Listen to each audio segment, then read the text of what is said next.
to the Digital Transformation Conference, welcoming an array of delegates from all corners of the UK. I can see that we have plenty of Europeans also joining and some coming in from the US, Latin America, and parts of the Middle East and Asia. So wherever you're watching today, I hope that you're well and keen to hear from some of your peers working in and around the many facets of digital, technology, and business transformation.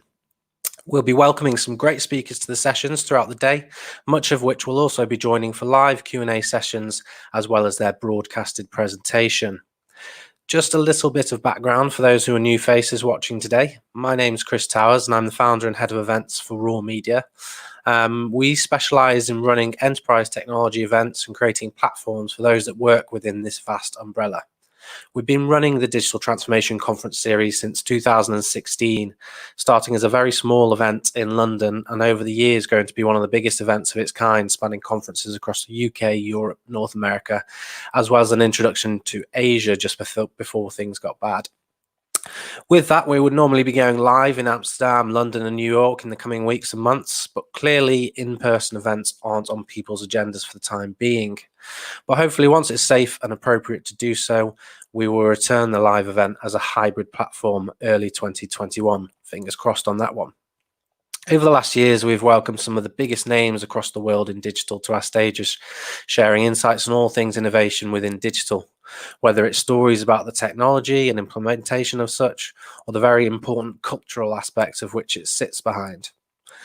We are running a course of online events over the next few months, of which this is the first, bringing together different industries and each time telling different stories with fresh speakers.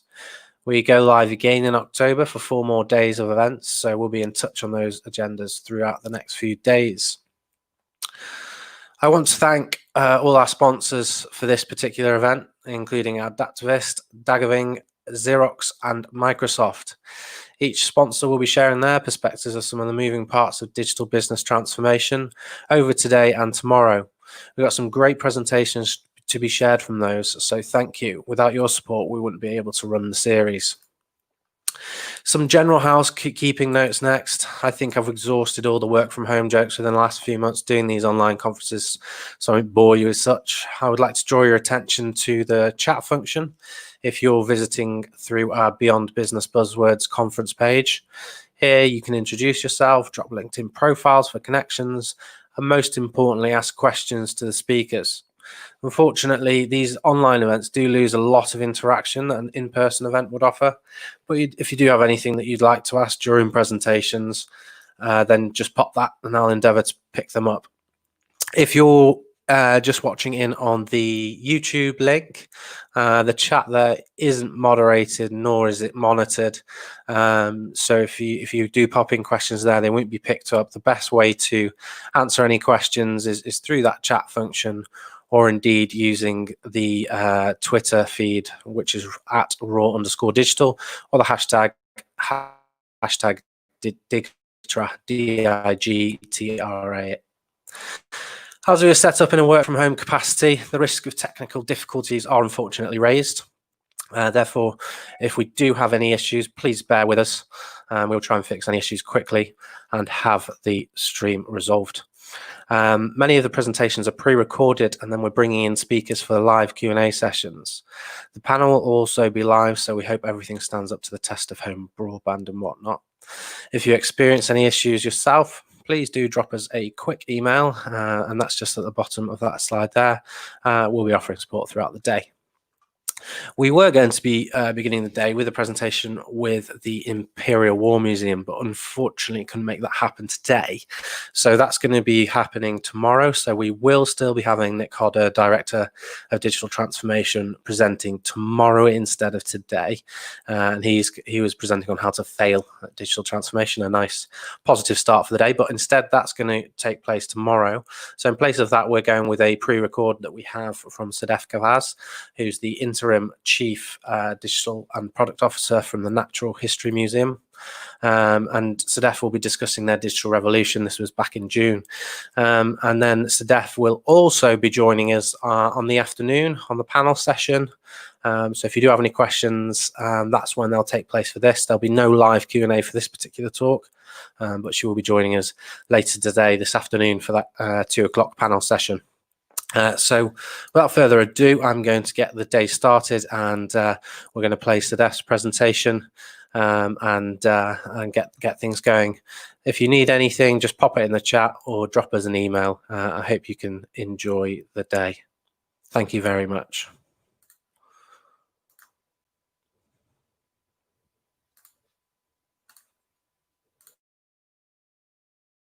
Hi everyone, I'm Sadef Gavaz. I'm going to share how we've grown our online audience and social engagement by up to 40% over 2 years at the Natural History Museum. But before I do that, I thought I'd tell you a little bit about me. I trained as a research scientist, and then I moved into digital, and I've worked in digital since 2007. And I've seen a lot of change over that time in terms of how we do things, what we do, and why we do them. And all I can say is I'm glad those days of 150-page functional specs are behind us. So if I say the word museum, what is it that springs to mind? Perhaps it's old, traditional, history or historic, past, objects in glass cases, look but don't touch. Perhaps it's all of these and more. The Natural History Museum was opened in 1881, so that means we're almost 150 years old. So yes, all of that's true, and in our case, also dead. When I first got the job at the Natural History Museum, I told a friend how excited I was to be moving there, and she told me a story about her daughter. She was 5 years old, and they were in London for the day, and she said, "Sweetie, I've got a real treat for you. We are going to the Natural History Museum. It's such an exciting place." And they turned up and they wandered around, and very quickly her daughter realised that everything around her was dead. She pointed at the birds and she said, "They're dead." She pointed at the dinosaurs and said, "They're dead." As they wandered round, she pointed out more and more things that were dead. And at some point became completely overwhelmed, sat down on the floor, burst into tears and said, "But Mummy, why did you bring me to see all these dead things?" But I'm not here to talk to you about the past. I'm here to share a story of a digital revolution. So there are 3 parts to this talk. The first is around product, the second is around content, and the third is a pivot and an acceleration, all driven by COVID-19.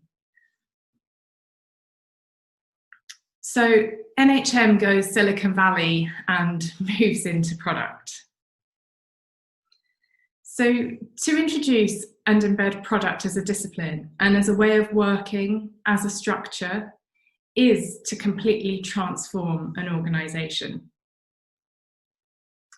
But before I tell you about the transformation, I need to tell you a little bit about how it was so you can understand what needed to change and why it was such a big shift. And I hope that this will resonate with some of you who are going through digital transformation, and I also hope that it will resonate with those of you who have been through this transformation and inspire those of you who are just about to start your transformation. When we come to the Q&A session at the end of this talk, I'll ask you how familiar this traditional setup is to you all, and then I'll also ask you how familiar the new setup is to you. So previously, we had been a technology-led organisation. Decisions were made by groups of people sitting around a table and deciding what they thought was best.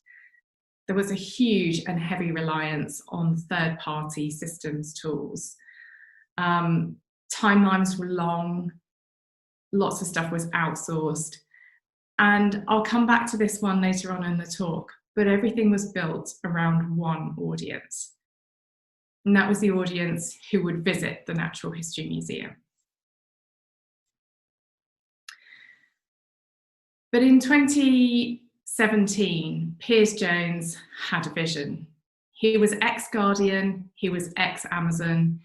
He'd been through a massive digital transformation at The Guardian and then worked in product at Amazon. He decided to take on the role of that transformation at the Natural History Museum. And we would all know when the transformation was complete, because it would move from a museum with a website to a seamless digital service that reconnects people with the natural world and provides natural history on demand to anyone on any connected device anywhere in the world.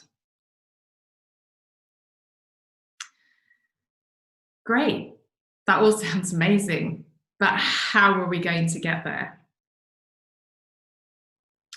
So Marty Kagan, also known as the god of product, and who works extensively across Silicon Valley and also the rest of the world to transform organizations and improve their product structure, believes that there is one role that is crucial to producing a good product, and that absolutely is the role of a product manager. And so that's one of the things Piers Jones set about doing. He introduced product management and he introduced product managers. And alongside this came the rest of the revolution. So the Natural History Museum led to a product-centric organisation with cross-functional teams, and a bit of an experiment. Marketing was also added into those cross-functional product teams. Overnight, the digital presence became audience-led, placing users at the heart of decision-making.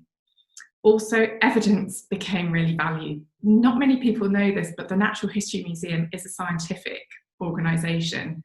And so it's bonkers not to place evidence-based decisions at the heart of an organisation that values science and evidence so much.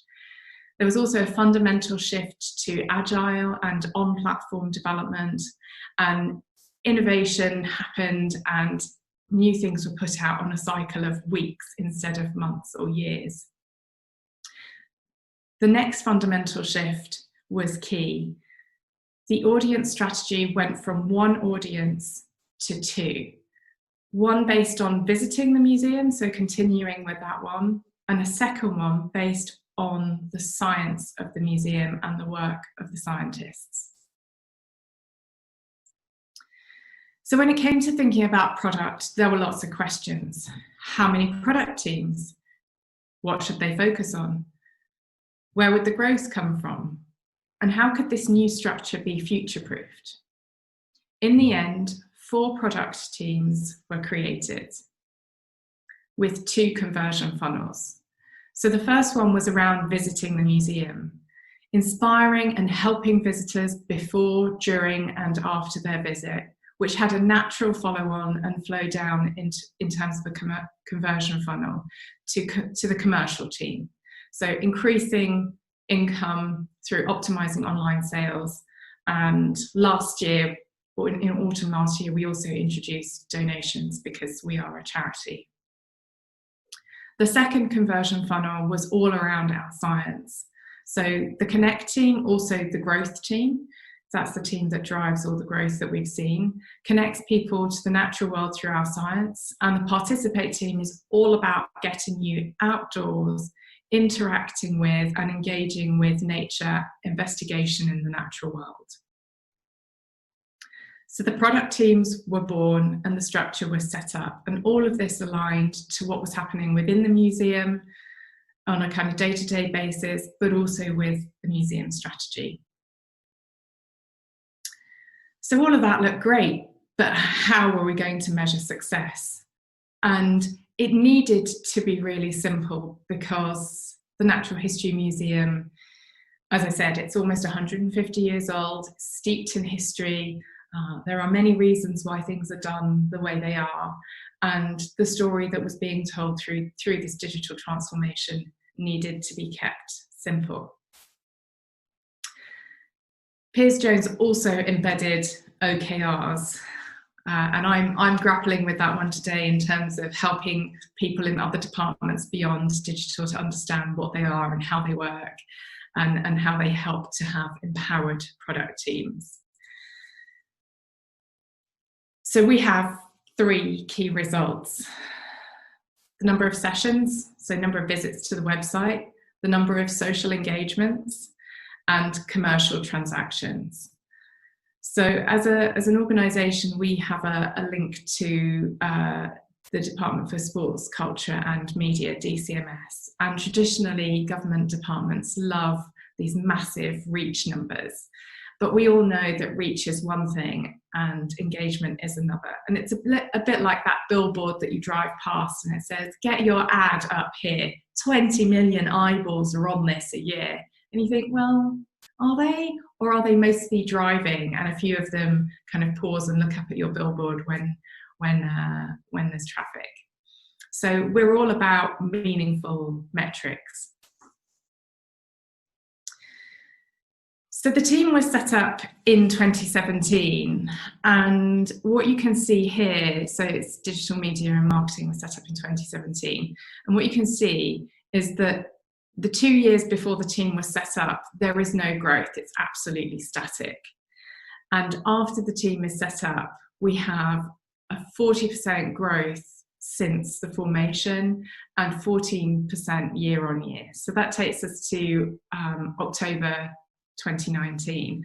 And just to say, since then, the growth has been absolutely phenomenal. So that's website sessions by year. It's the first metric. And the second is social engagements. And prior to 2017, there wasn't much really going on in terms of the way the museum was measuring what was happening on social. And so we don't have numbers prior to 2017. But again, what you can see on social is a 40% uplift year on year, and that's across Instagram, Facebook, and Twitter. And that is for likes, for shares, and comments. We're not interested in potential eyeballs. We're interested in people actually doing something with what we share. And our commercial transactions, you might be wondering what they're for. So we sell tickets to temporary exhibitions like Wildlife Photographer of the Year, and also to our new exhibition that will open hopefully towards the end of this year, called Fantastic Beasts, which is a link to Harry Potter, but also to lots of events that we run and hold within the museum. So for example, on the 14th of February, Valentine's Day, there was a superb Valentine's event. We also run things like yoga in Hinsey Hall underneath the magnificent blue whale skeleton. But in addition to all of those commercial events, we are also a charity, and to support the work of our scientists, in autumn last year we launched donations, and this is something that Piers also brought with him from his time at The Guardian, because he was responsible for launching donations there and kind of seeing that grow. So we have a short ask and a long ask, and they are beginning to perform really well during lockdown and kind of since closing the doors. But that's more I can talk about in the Q&A session if you've got any questions on it. So moving on to the second area to talk to you about, it's really is all about our content strategy and what we do and why it works, but also how it's different to other museums and cultural institutions. So most museums are focused on using digital to get people into the museum. In the V&A strategy, which I read online a couple of months ago, it had said, the purpose of digital is to get people into the building. So digital, if you like, becomes a huge conversion funnel to your physical visits on site. But at the Natural History Museum, since 2017, we have had 2 audiences. Absolutely, a massive audience that is linked to visiting the museum.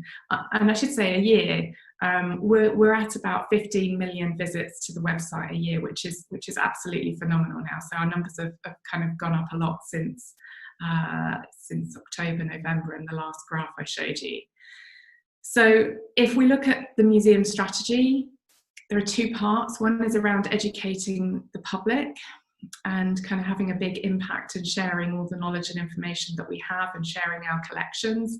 And we have over 80 million specimens in our collection, which is absolutely phenomenal. And we're doing a great job of digitizing those, so you don't have to kind of come to the museum to access those. And the second is that we are a scientific institution, and so we have scientists that work on a wide range of things, all relevant to the natural world. So the second audience that we've built up is one linked to our science and the work of our scientists. And in all likelihood, it's also an audience that will never set foot in the museum. You might be wondering why I'm showing you a beautiful photograph of fir trees, of evergreens. Well, that's because the big focus in the content team and of the content strategy is to create evergreen content that's timeless and therefore always relevant. And this has held us in really good stead, and I'll talk a little bit more of that in section 3 of my talk. So, thanks COVID-19, we've had a huge pivot in terms of what we do, in terms of how we do it, and also along with that, a significant acceleration in terms of how we use digital in the museum.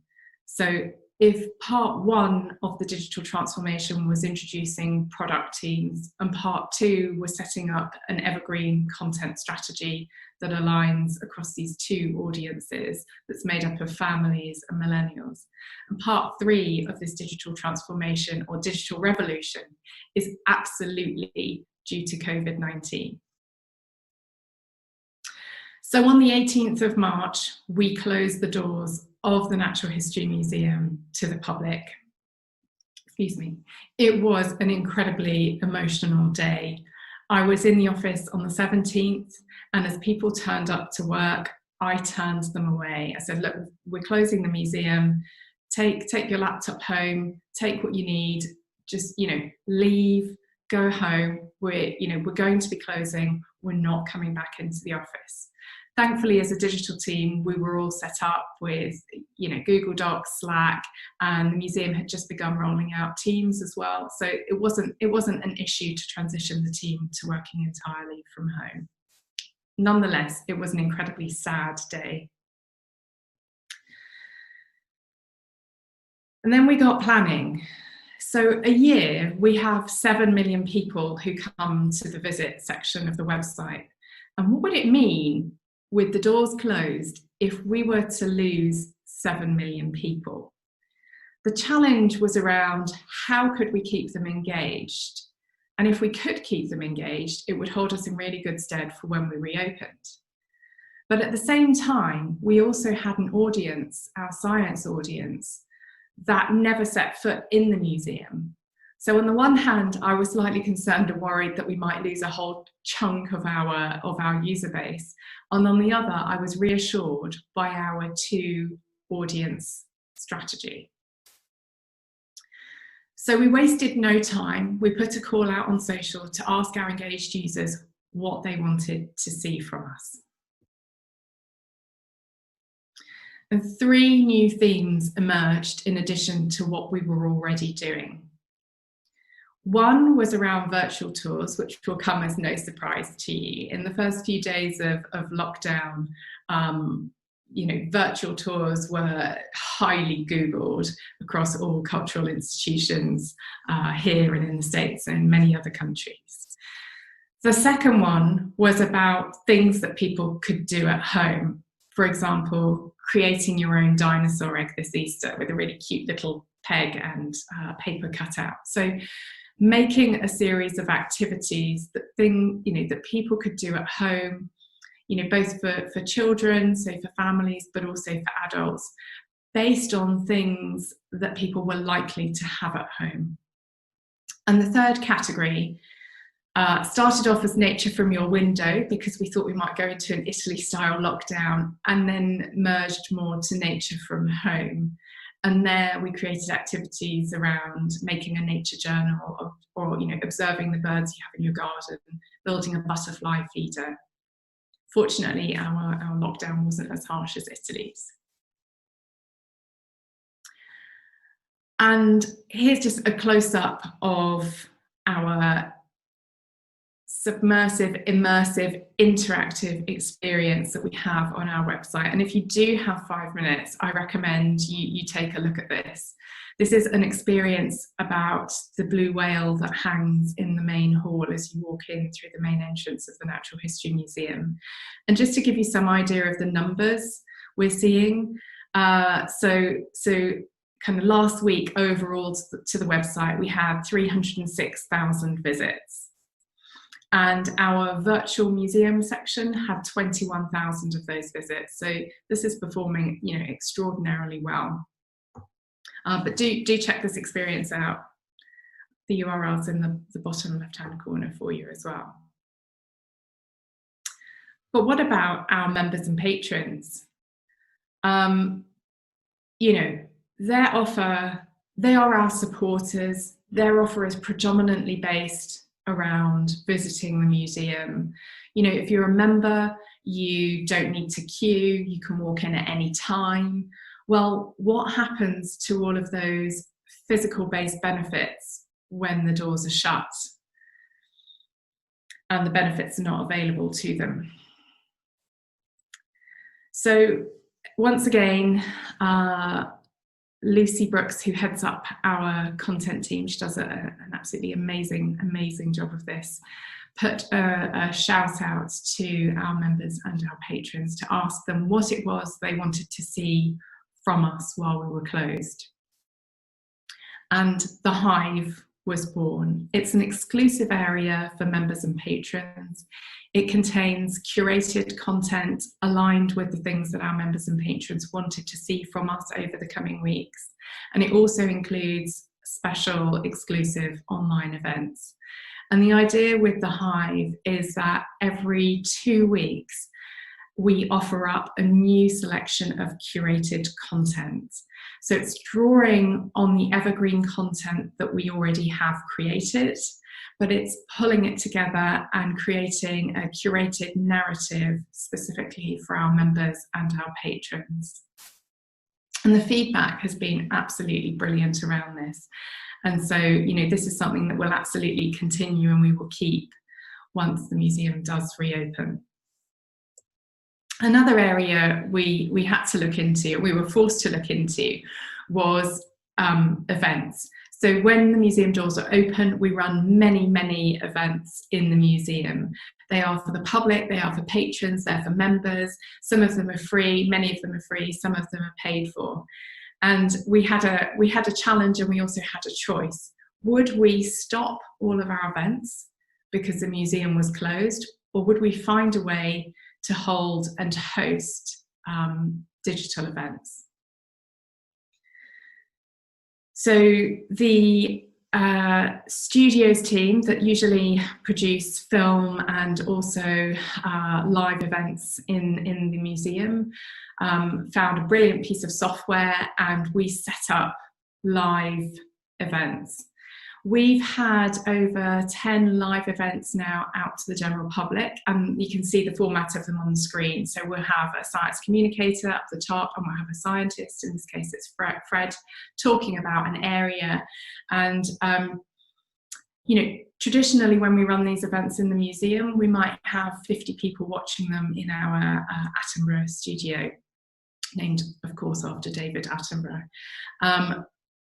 So if you think about 2 events a week with 50 people watching them and kind of multiply that up versus what we've seen online, which is 105,000 views of our Nature Live events. So digital has been a massive enabler in terms of allowing us to continue with our activity, but also allowing us to reach and engage with much bigger audiences than we could have ever done in the physical space within the museum. We also launched on the first Friday of lockdown the Nature Drawing Club, and these are some of the drawings that the public have shared with us. We also set about launching a new tool on the website called Flockler, which pulls in and aggregates images off of social media. So we're now able to share the works, whether it's something's drawn or whether they've made a nature journal or built a hedgehog house. We're now able to share that with other people across our website as well, to help encourage them to participate, to join in, and to kind of take action in nature. But, was any of it successful? Did the public like it? Did our audiences like it? Well, don't take my word for it. I've got some evidence in terms of what's resonated and I'll also show you what some of our users have been saying. So these are just 3 different activities that we've shared across our new content themes, and they've all had a brilliant uptake from our users. And just these 3 pieces of content have received 25,000 engagements and a reach of 250,000, which we're pretty chuffed with. But also, the challenge for us was particularly around the visit audience. And so here you can see some tweets and comments from people who we have managed to keep engaged during this time. And in addition to that, we've also gathered new audiences, or we've reconnected with people who visited the museum when they were a child. We've inspired people in the UK and also globally. So of those 15 million a year, 6.6 million of those are global. So they come from all sorts of different countries, a lot from the States, but also from Europe as well, and India. So when we do open our doors, I'm confident that we have successfully engaged our audiences and that they will be ready to return. So I'd said to you that I would share a story of the Natural History Museum's digital revolution and transformation, and that I talked to you about how NHM goes a bit Silicon Valley with product, but also how we've built audiences through our amazing content strategy and audience strategy, and also about the pivot and the acceleration of digital activity due to COVID-19. So that's it for this talk, and I'm now available to take questions.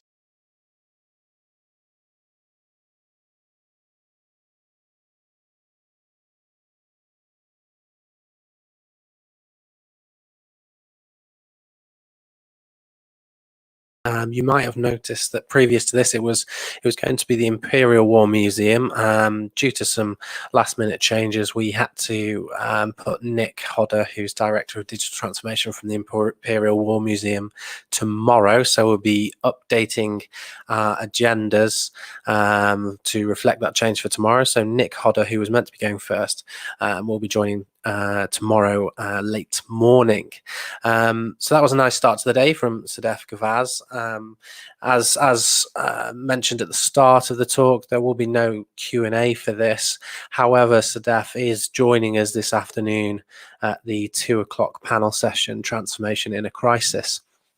So we can catch up with Sedef there. We've got questions ready to go for that panel session. But if you did think of anything during that you'd particularly like to position to Sedef, then please feel free to ask within that. Obviously, since that's been recorded, the Natural History Museum is actually open now, Wednesday to Sunday from 11 till 6 p.m. So that's was a bit of outdated information at the end of that. Just a few things for those looking at the stats. I think quite a lot of people joined us after this morning's introduction, so I'm going to be a little bit boring and repetitive, just to go through a few things. As you've probably seen, if you're coming through on the Beyond Business Buzzwords page, you'll see a chat function. I can see some people are using that, so please do introduce yourself there. I see a few people are sharing LinkedIn profiles and that kind of thing. As this is an online event, a lot of the social interaction engagements have been removed. So please do use that chat function to see who's who, and also, of course, to ask questions throughout the day. I think today this was the only presentation where we're not having a live Q&A, but the rest of the presentations we will have a live Q&A element, so you can position your questions to the speakers. Just a quick run through, no changes at all to the agenda that you can see online for the rest of the day. So we've got Adaptivist up next presenting, then with a live Q&A. Then we're bringing in Trevor Gordon, Director of Omnichannel Retail from Sodexo, in for a fireside chat, and we're going to be talking kind of about pandemic response, future of transformation, what that might look like from his perspective. Then we're into a quick break, and we have Clive Gardner, who's from the NSPCC, and we're going to be chatting about approaching new ways of working and digging deeper into Clive's role, where he wears many hats, and his kind of role has evolved throughout his career at NSPCC. Then we're on to a dual presentation from Daggerwing, looking at behaviour change within digital transformation. And finally, before a quick lunch break, we're with Laura Burns, who's the Chief Digital Officer from the Scouts, and Laura is going to be sharing more on how the Scouts have transformed over the last few months in a digital capacity. And then we'll be finishing today at 3 o'clock after the 2 o'clock panel session, which is transformation in a crisis. So we're going to be kind of looking at leadership issues and everything in and around remote working, digital innovation, whether it's been stifled or whether companies are now being forced into more innovative measures. And we're going to be joined by Sadef Gavaz, who's Interim Chief Digital and Product Officer from Natural History Museum, who you just heard from, Philip Clayson, who's the former CIO from SSE and Countrywide, and Mercedes Vidal Labato, who's former Global Digital Director from Clark. So we'll be joined by those this afternoon and putting some questions to them and hopefully opening up to the audience as well. As mentioned at the start, if we do have any technical issues, we'll try and resolve them as quickly as possible, as we, are operating this from kind of home setup. Broadband's a little bit laggy sometimes and whatnot. So if there are any issues, we'll endeavour to get that sorted out. But feel it's quite important to mention that throughout. If you've got any questions for us, you can pop that into the chat function. If you miss anything during the day in terms of presentation, there's a live text blog going out below the feed on the Beyond Business Buzzwords page. That's a bit of a tongue twister sometimes. And so if you want to take a look at any of that, anything you missed, there is a catch-up feature on there. And also take a look at the Twitter feed as well. If you don't want to use the chat, you can always use the Twitter hashtag, which is #Digdra. So we're going to move on to the second presentation of the day, which is developing an agile mindset. John will be joining us after for a Q&A. So as mentioned numerous times now, do pop them in as we move along. John Turley is Digital Transformation Lead at Adaptivist. John's got 25 years experience working in companies at all levels, offering value in the very, very difficult areas of people and cultural organizational transformation. And that's something we'll certainly be hearing a lot more of over the next 2 days. And historically at this event series over the last 5 years, we've heard so much on kind of that people and culture side of digital transformation and how hard that is to nail, and how individual and paramount to kind of success that is as well. So yeah, we'll be joined by John after that for that Q&A session. So we'll get going now with John Turley, Digital Transformation Lead at Adaptivist. Questions?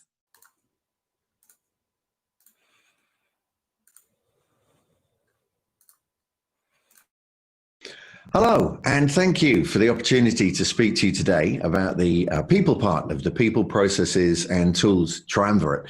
I'm super excited to be here because at last we're talking about people. We're talking about mindset and culture. In the almost 30 years I've been working in IT, we've talked extensively, excessively, I would say, about technology, and we're good at that. We've talked a lot. When we're not talking about technology, we've talked a lot about methodology, about process, and we're not bad at that. Yet we all know that it's the people who exist in the culture that create the value. And we don't talk about that very much. We talk about how mindset and culture is very important, and then we carry on and talk about the technology a lot. Maybe because the technology is easy and the people thing is difficult. But I'm getting ahead of myself. I should introduce myself. My name is John Turley. I've been, for most of those 30 years, an IT program and project manager, because I'm obsessed with how we can build more humane organizations, really, even at the same time as we accelerate their operation.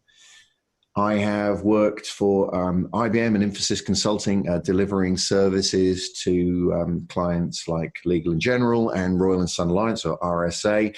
And I've spent some time being employed by the companies that buy the services from the likes of Infosys and IBM. I've worked for the Swiss bank UBS, and I have worked for Thomas Cook, all of which is a bit dull. That's kind of a career that was interesting to me, but not very interesting for you. I think much more interesting is when I got to 2016, and despite having unlocked a lot of people and cultural change, a lot of mindset and cultural change, despite the fact that we're delivering projects, programs very successfully, I found myself having to leave an organization that I was in because I'd failed. And I had to face up to the fact that I had failed in some very real sense. And that was the point that I realized that I did not have enough answers about how we change our organizations. So I went back to university. I started a PhD. I did a lot of lecturing to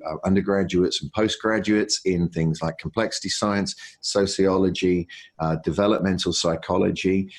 And I sought answers to the problems with the way I'd been working that were outside of IT, that was the best knowledge that humankind had. And this is what I offer to you today. It's the 25 years of experience as a program and project manager, a PMO lead, but also this learning from outside of IT that we are bringing in and we are applying in Adaptivist and in our client organizations to help build better organizations.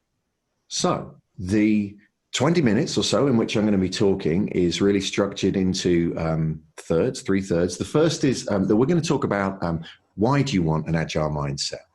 We're then going to talk about what an agile mindset is. And then the critical bit, how do you get one? So why do we need an agile mindset? This is something that I'm going to move over fairly quickly because I think it's either well understood, probably by you, or is well documented elsewhere.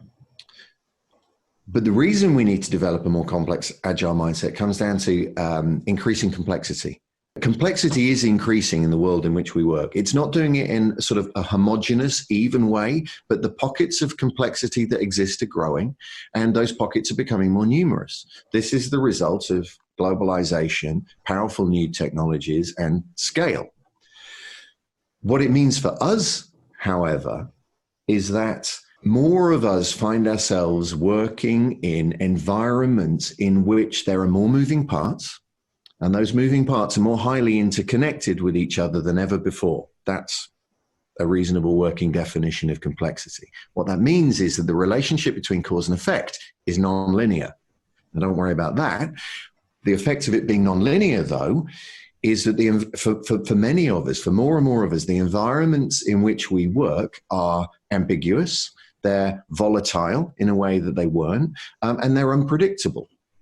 Now, this is in sort of, I guess, counterpoint to the way in which the world used to be, the way in which many of us might have got used to the world being is what the Cynefin framework, if you're familiar with that, Dave Snowden might refer to as complicated. In a complicated world, the relationship between cause and effect is linear. The outcome of that is that the environment is relatively stable. Because it's stable, it's predictable, and we can plan. The increasing complexity presents a challenge to our way of thinking, because the environment is no longer stable and predictable, and we can plan in the same way as it was before. More and more and more of us are finding ourselves in unstable, unpredictable, volatile, ambiguous environments in which predicting what's going to happen and then planning in the way we're familiar with is very difficult. And this creates a challenge for the way we make our meaning in the world, for the way we construct ideas of what reality is in our heads. We expect the world to be stable and predictable, and it is not, or at least it is much less so than it was. And this drives a lot of anxiety, hence very high degrees of workplace stress. And it means that the standard ways of working, quite comfortable with that word standard, the normal ways of operating are less effective than they used to be when the world was more stable. As Einstein said, we can't solve today's problems with yesterday's thinking. The challenge that we face cannot be solved by thinking about the challenge within the existing paradigm, because the existing paradigm itself assumes stability and predictability. We need to get out of that paradigm. We need to find a new way of thinking. So what is an agile mindset? Well, it seemed to me when I started to dive into this around about 2016 that for the most part that answer did not exist in IT. So it occurred to me and some of my colleagues that we maybe should go and ask the psychologists what they thought about mindset. And we found some intriguing answers. We discovered that there is a view of psychology, the cognitivist view of psychology, that is deeply embedded in our society and the assumptions we make about how we as humans and society at large works. Now, the cognitive psychologists take the view that our cognitive function, that is the development of the organic computer that's in our heads, our brain, stops in our early to mid-20s, something like that. And at that point, we become a fixed type of person. And that idea you can see deeply embedded in the way we think about ourselves and other people. If you have ever got frustrated in having to explain something to somebody over and over again, if you've tried it every which way and they still don't get it, as a phrase that's used often, then that frustration is being driven by an assumption that the brain is an organic computer and it either operates correctly or it doesn't. And this person is just the type of person who doesn't get it.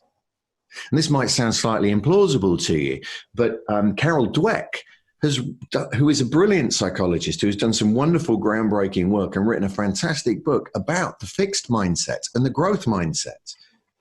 Now, the fixed mindset is, in the mind of many psychologists, a thing, and a growth mindset is very helpful in many ways. But there's that idea of a mindset being fixed that was very, very prevalent in psychology from around about the 1980s. Unfortunately, it doesn't really help us in understanding what an agile mindset is. And we stumbled across the work of a different group of psychologists, constructivist developmental psychologists. And the constructivists take a different view to the cognitivists. The constructivists take the view that we all run an operating system, if you like, over and above the organic computer that is our brains, that is our meaning-making capability. It is our psychology, our action logic, our psychologic, our mindset, our worldview. It gets called very many different things. The constructivist word, which is an odd word, I think, points to the fact that we are all constructing our own reality in our minds every moment that we exist. And that chimes with my existence of my reality in a much more meaningful way than the idea that I'm a fixed type of person that the cognitivists might introduce. I know that I'm not the same person at 48 years old as I was when I was 30. Those changes are very real. Through that period, I've learned, often through difficult experiences, that the world isn't what I thought it was. It's much more nuanced, much less black and white. There are many more shades of grey. I've even learned that there are more shades of grey than I'm able to perceive, and I know I've got my blind spots, as many of you will. Now that's constructivist developmental psychology in action. That is our meaning-making system developing through the normal course of our existence, ever more nuanced, ever more complex psychology, so that we can appreciate the world in a different way to that which we used to appreciate it when we were 30. Now, the developmental psychologists help us go further. They help us understand that all of us potentially move through different stages of psychological development right up until our very last days. Now, for some of us, that development might not continue right up until our very last days. But nonetheless, we all move through stages in a particular order. Now, this is a very crude way of putting something that is infinitely complex and nuanced, but it also remains true that we can see these observable stages that people are moving through in the way they're constructing their meaning. And in fact, psychologists since about since the 80s, let me say that, have found ways to measure this level of psychological complexity in a highly validated, highly reliable way. There are numerous ways, actually. Now, there are 3 developmental frameworks, but those 3 frameworks have multiple stages and different numbers of stages, and they have different names. But what they have in common is that they all talk about pre-conventional ways of making meaning, and conventional ways of making meaning, and post-conventional ways of making meaning. And that word conventional is key. The reason that word gets used very widely, really, is because a conventional way of making our meaning is making our meaning within the conventions given to us by society. And a post-conventional way of making our meaning is making meaning outside of the conventions of that, of society. So if we just think back to that idea that Einstein gave us, that we can't solve today's problems with yesterday's thinking, if we need to get outside of existing paradigms in order to meet the challenge that growing complexity brings us, then post-conventional thinking starts to be highly valuable to us. Post-conventional ways of making meaning start to look very, very, very similar to an agile mindset. So this is interesting, I hope. What does it mean for us in our experience of our existence, of how we make our meaning when we begin to move into this post-conventional mindset, when we start to move into having an agile mindset? And the answer to this is that we start to see the bullets coming slower. This is why I like the metaphor of Neo.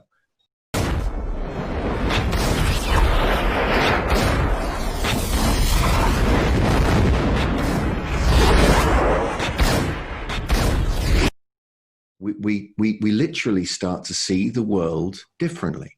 This means that we start to see different possibilities for how we might act in a way that is congruent with this world and the outcomes that we're looking for. And we select them based on a different set of criteria.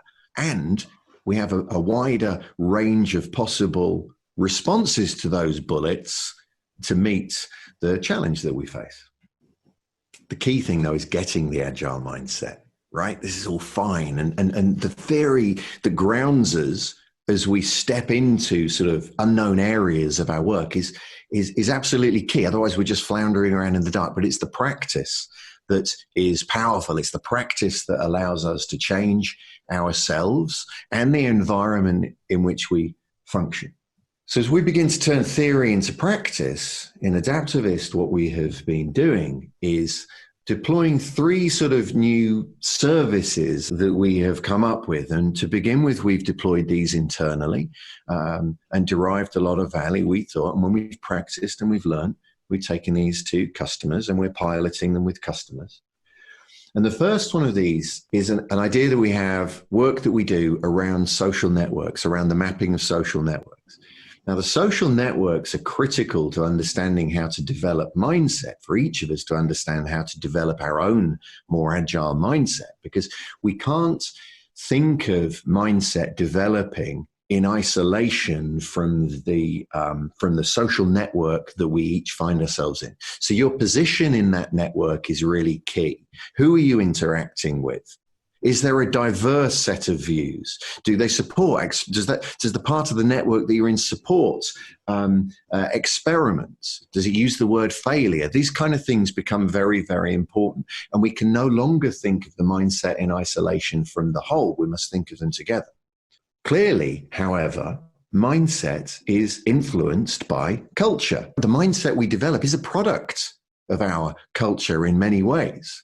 But the culture is also the sum total of the mindset. So this very, very recursive relationship between mindset and culture, to the point where they can't really be separated. And that's a paradox that we don't need to resolve. We don't need to take the view that one might in a complicated world, that we need to reduce everything to its component parts in order to understand it. And for me, when I first came across this idea, this was a bit of a mental leap, that we needed to hold on to this paradox. It was okay. We couldn't see these two things as separate.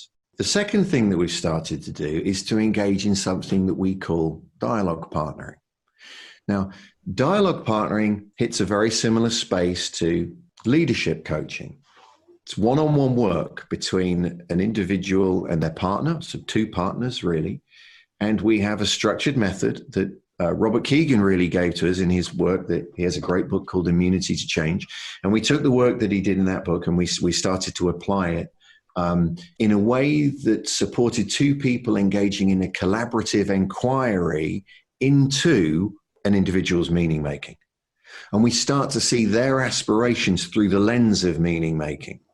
And as we start to learn what those aspirations look like through the lens of meaning making, we start to uncover hidden commitments that conflict with those aspirations.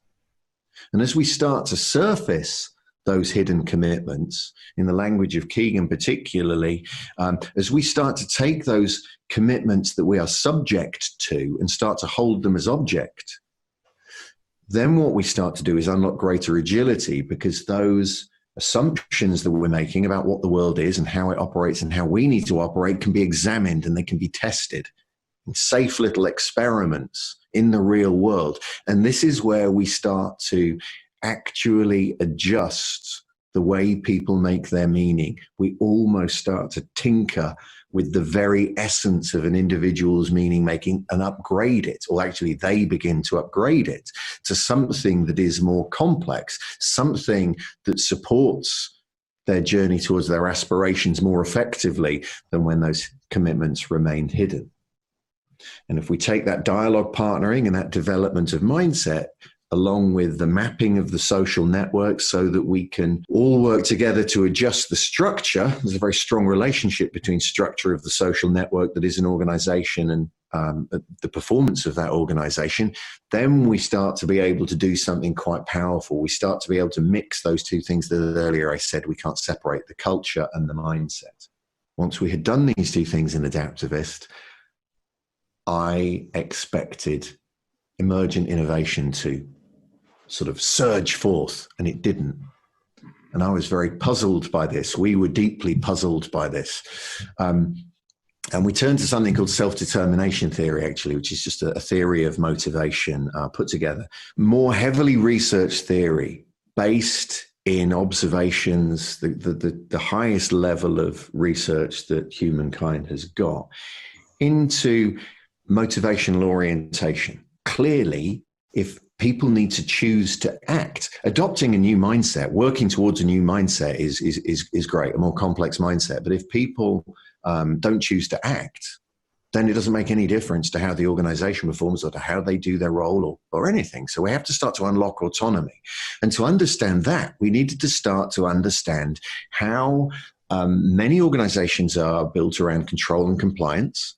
And you comply with the controls that are applied, and you get rewarded if you do, and there are sanctions applied if you don't. I know this is sort of not a very sort of modern way of putting it, and we like to use more humane language in that, but that essentially is what happens. And self-determination theory helps us understand that control, the application of that control, undermines an individual's tendency to operate autonomously. And that to me makes huge sense, tons of sense. People tend to, if the culture that you're in says wait for the control to be applied, wait to be told what the process is and then comply, people will sit and wait for the control to comply with. They don't run off and do something autonomously, by which we mean, by the way, act of their own volition, not do something completely independent. So it's a slightly different definition of autonomy. And we found that everybody has a tendency to tune into the cues for control in the environment or the cues for autonomy, the invitations to be autonomous. We all do those two things. But people have a different tendency, a different weighting, if you like, to tune into the control or the autonomy. So the same inbound information can get interpreted by two different people differently. One can see inbound information as an instruction that has to be complied with, and the other can see it as an invitation, same information, to be an invitation to be autonomous. So what we start to do is recognize, well, if we want more autonomy, we need to, as leaders and in the organization, and that's all of us, we need to find ways to trigger an individual's autonomy, even if they're very heavily orientated towards control and compliance. And one of the things that we found very useful in doing that is understanding how orientated individuals and groups of people were to control or autonomy. So we found research instruments where we could measure it. And once we started to understand that we're not as autonomous as we like to think we are, we're all autonomous to some degree, but perhaps not as much as we think we are, particularly at work. We started to realize there were things we could do to trigger individuals' autonomy. We could create an autonomy supportive environment. And then things started to happen. Then we started to see innovation emerge. People went and started to do things that only they knew were a good idea, really, because they're closest to the value creating work. So those three things together are supremely important and are having an effect on what our organization is and how it functions. Once we start to establish that more agile mindset, well-being increases, team performance increases, and organizational performance increases, because individuals and teams are able to act together in an autonomous, self-organizing manner in a way that is more congruent with reality. So there we go. Thank you for giving me the opportunity to speak to you, sharing this information. I hope it's useful. I hope it's interesting, maybe even things that you can apply from our company, from Adaptivist. Thank you very much. And that was John Turley presenting from Adaptivist, Digital Transformation Lead. Some real nice points raised there from John, and hopefully I can see him in the room with us now. Hopefully, if you can get your camera and microphone switched on, John, if you can. I think we've got a few questions to put forward to you before we go on to the next session. So John, if you're there, if you can just switch on mic and cam, that would be brilliant. Chris. Hi, how are you doing? Great, mate. How are you? Yes, I'm very well, thank you. Nice presentation and really, really nice perspective, actually. Some nice thoughts and insights there that we've not heard too much on before. So it was really nice hearing those. So thanks so much. Pleasure. We've got a few questions coming in, kind of diving deeper into there a little bit. Just bear with me one sec. Trevor, would you just, I don't know if you can hear me, see me. Trevor, do you mind just switching camera off for about 10 minutes, and then we'll come back in for that session in about 10 minutes time. You should see the off button towards the top. There we go. Hope. So John, why do you think nowadays people are resistant to kind of agile? It kind of splits hairs sometimes with our previous audiences. You know, we usually get around about 50% uptake in terms of people appreciating the agile approach, and those that are less inclined to approach an agile methodology, maybe people stuck in their ways. Why do we see such a resistance sometimes to agile? That's a good question. Chris, can you hear me? I just got a message saying my mic's not working. Yeah, I can hear you fine. Yep. Okay, cool. But great question, and I mean the answer is massive, right? I mean, who knows in specific cases, but it's a common thing, right, that we see a lot. And the answer that the constructivists get us to is that a certain level of psychological complexity is required to sort of let go of the idea of control. Mm-hmm. Right. So earlier developmental stages, Torbert and Rook call it, when you're drawing your your self-esteem from your expertise, people can tend to be quite defensive about gaps in their knowledge, maybe mistakes they've made, maybe admitting that there are multiple ways to do things, or they don't know the best way to do something. Yeah. If you're at that developmental stage, which according to David Rook's research, about 53% of managers in businesses are, then it becomes very difficult to sort of let go of that control and let other people experiment with the way they want to do things, which is really at the heart of agile, isn't it? So for many people, there just isn't sufficient psychological complexity to engage in that cross-functional team comfortably. And what that means is people they actually feel really uncomfortable about doing it, about what the agile community is saying to them. Nice answer. And then in your presentation, you mentioned mindset influenced by the culture side of things. Does everyone have to be on board for agile to kind of succeed, from senior leadership, frontline? Does it have to be an all-encompassing thing? No, I don't think so. You're right that the mindset that we develop is a function of the environment that we find ourselves in. Right, so stable environment produces a mindset that works well in a stable environment. As the environment gets more unstable, that becomes problematic. But the change starts with each of us, right? Peter Senge said, who wrote a very famous book in the 90s, The Fifth Discipline, what folly it is to think of transforming our organizations without first transforming ourselves. We first need to become comfortable with the idea of admitting that we're wrong maybe and letting go of control so that we can truly engage with others in deep collaboration. Yeah. And when we start to do that, those around us will start to do the same thing. And that has an impact, that has a ripple effect through the social network. Now, that ripple will stop at some point when that informal way of working bumps into the formal and other people aren't prepared to do it, but it will be a very real change nonetheless. Now, obviously, if you have a whole organization or maybe a whole global population who have more complex mindsets, it would be a very different place, but it doesn't have to be everybody at once. If it has to be everybody at once, the only way we could transform would be through the application of control, and we know that doesn't work, so we'd be somewhat doomed. Nice, good stuff. And a question in here, what were the methods you've considered to measure individual autonomy? Oh, right. Good one. Great question. So in self-determination theory, which is a very, very heavily researched, strong theory in psychology, Richard Ryan and Ed Decky are the names credited with it. They come up with they developed a psychometric instrument to use to measure it. So it's not ours. We got that psychometric instrument from some friends of ours in academia in a university in America.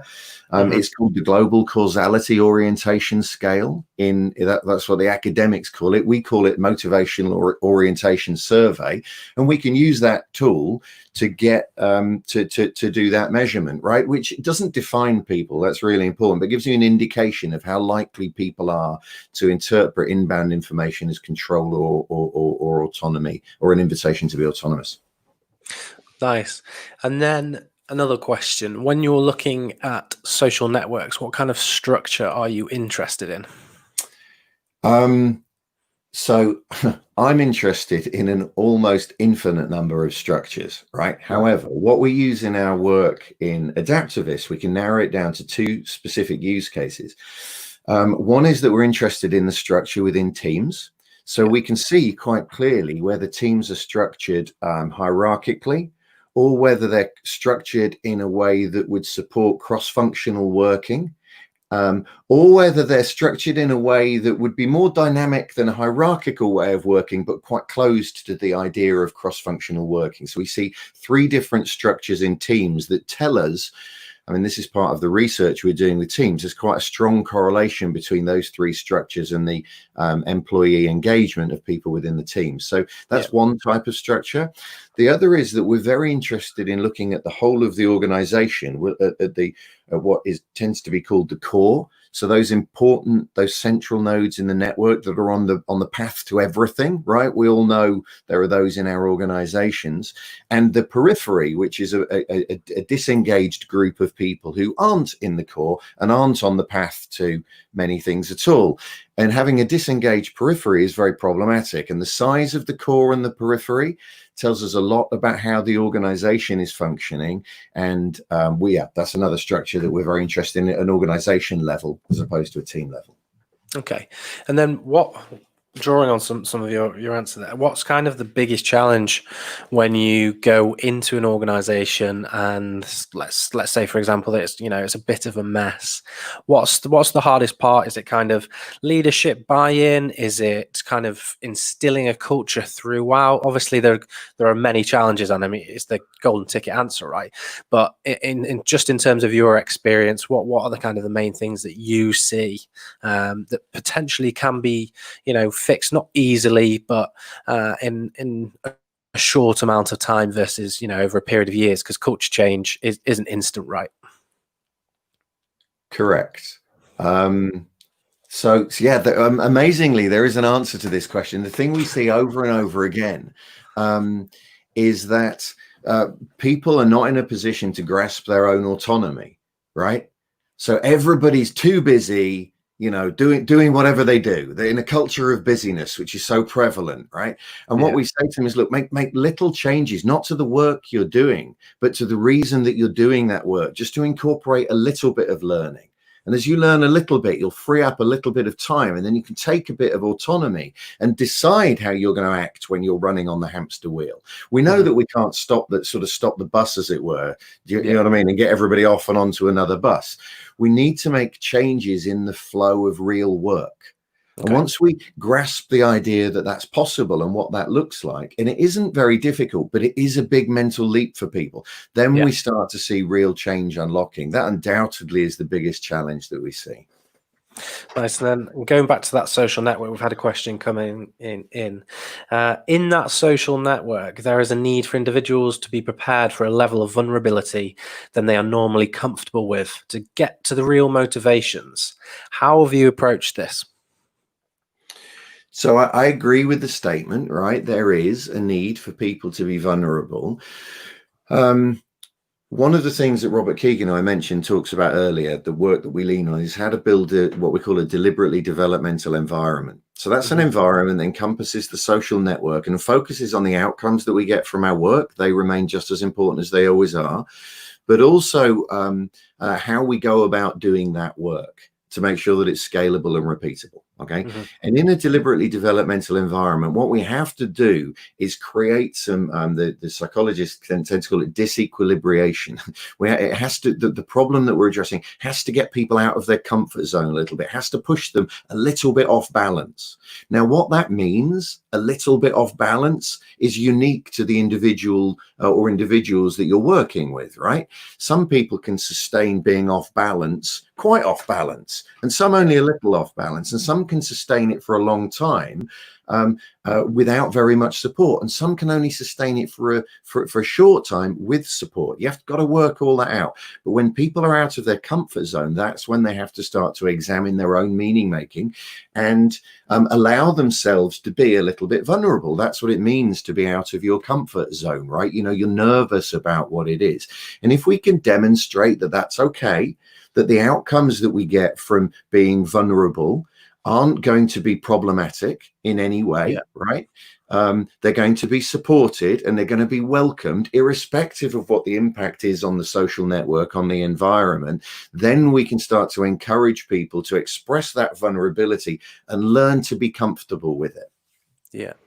And then finally, to kind of wrap things up on this question, how's approach and work changed for you over kind of the course of the pandemic over the last few months, in terms of fixing these issues? Are we experiencing a rapid change in terms of culture? Obviously, remote work and things change all of this. What's kind of your opinion on that side of things?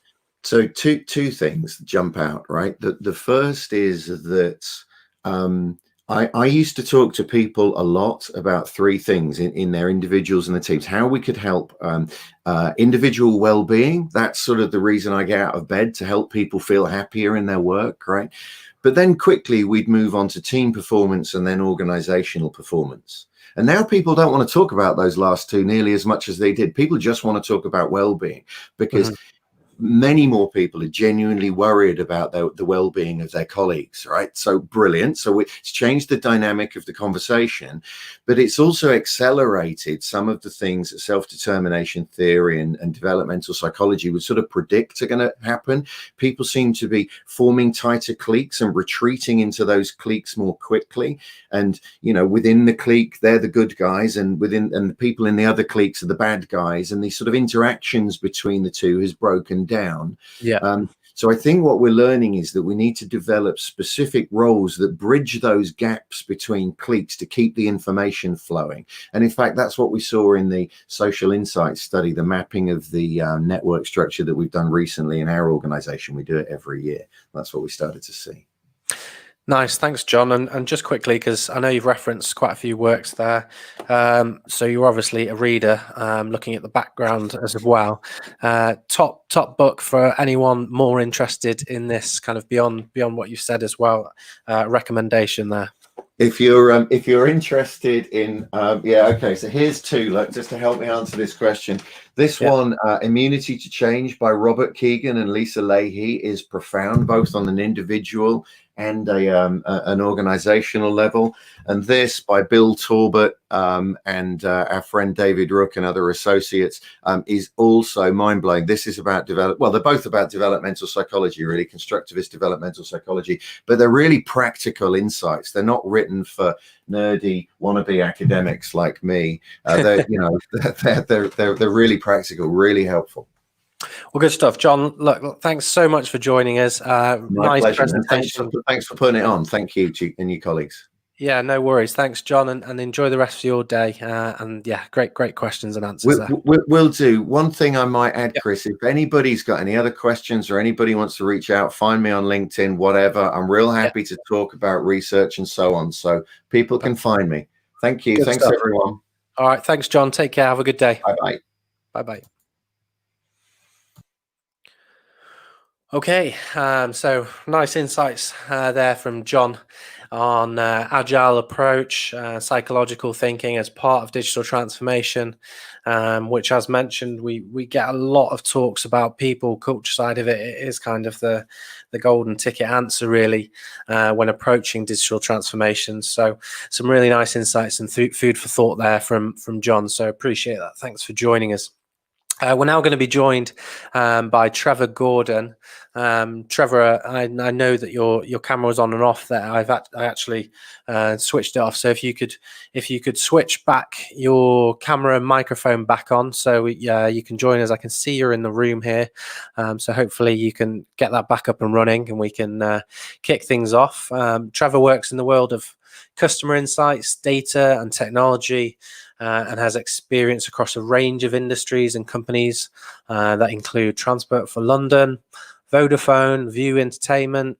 We were fortunate enough to be joined by Trevor last year in person at one of our London events, and a great presentation was had there back in November, which was one of our last live in-person events that went out. So hopefully Trevor can get his camera up and running here, and we can kick off with the questions. Trevor, are you there?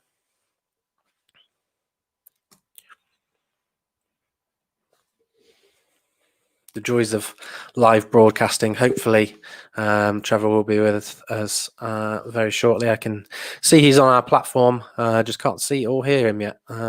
Trevor, if you could hit the mic and camera on, if you're there.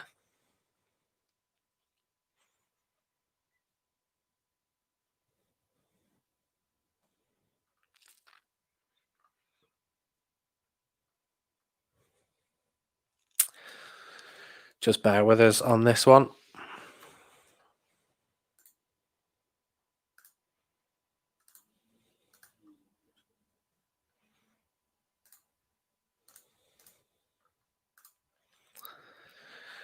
Trevor, are you there? I can see you're in the room, just can't see you on camera yet. I saw you pop in a few times before. If you can do whatever you did before, and so we can see you.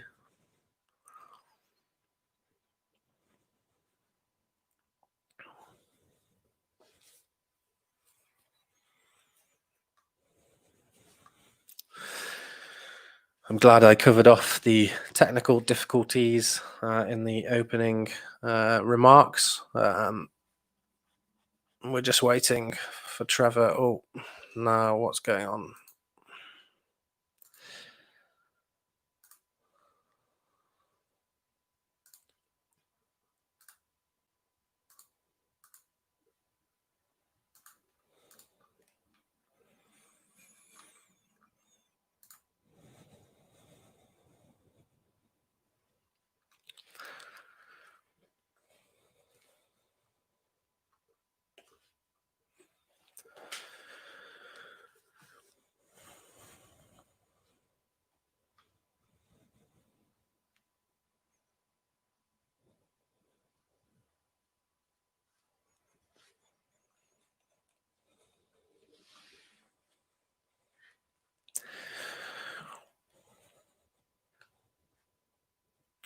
We're still just waiting here, folks. Apologies for the delay. Hopefully we will be up and running with the fireside chat momentarily. Just waiting to have Trevor from Sodexo join us.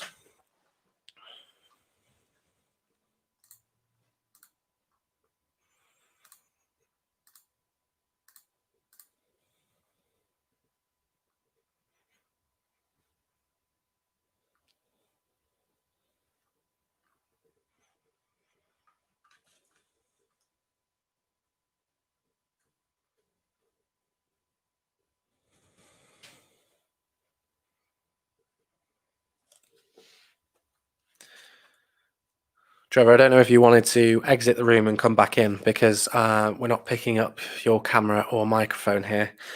So maybe if you can hear me, if you can just drop from the room and come back in, and that might solve it. I've seen you come in and out a few times on that previous presentation, so I know that it's working on your end. I could see that. So maybe try coming in and out again if you're struggling to get the camera up and running from your side.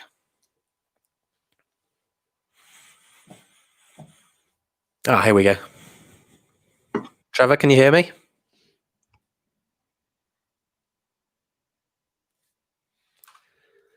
Trevor, can you hear me okay?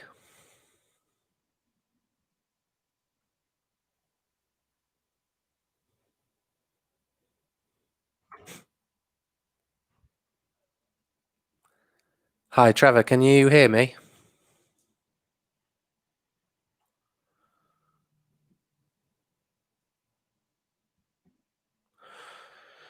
Can see Trevor now. I hope everyone else can, but just waiting to get a microphone feed through as well. Can you hear me okay, Trevor?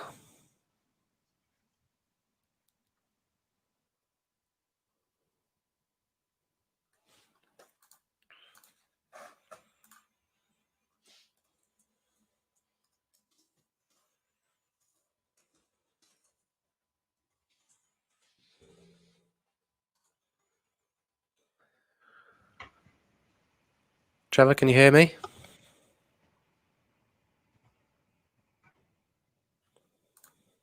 Chris, can you hear me? I can hear you.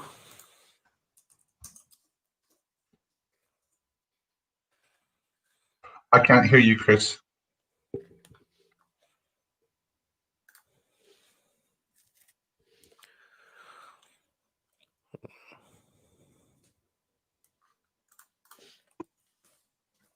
Hang on.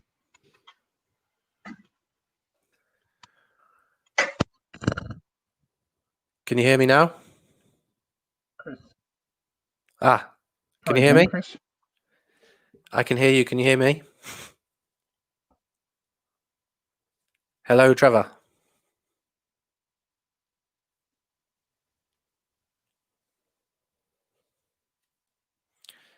Trevor, can you hear me through the headphones?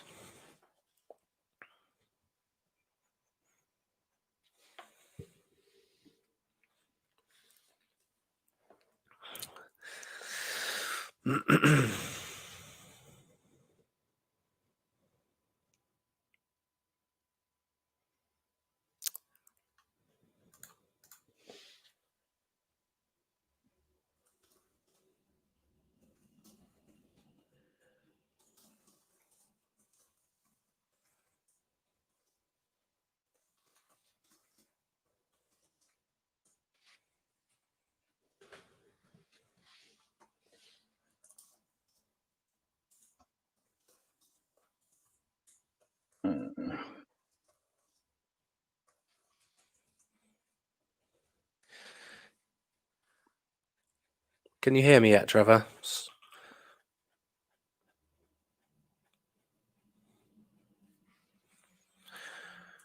Okay, so Trevor's just going to come out of the room and re-enter. I think. Apologies for the issue here, everyone.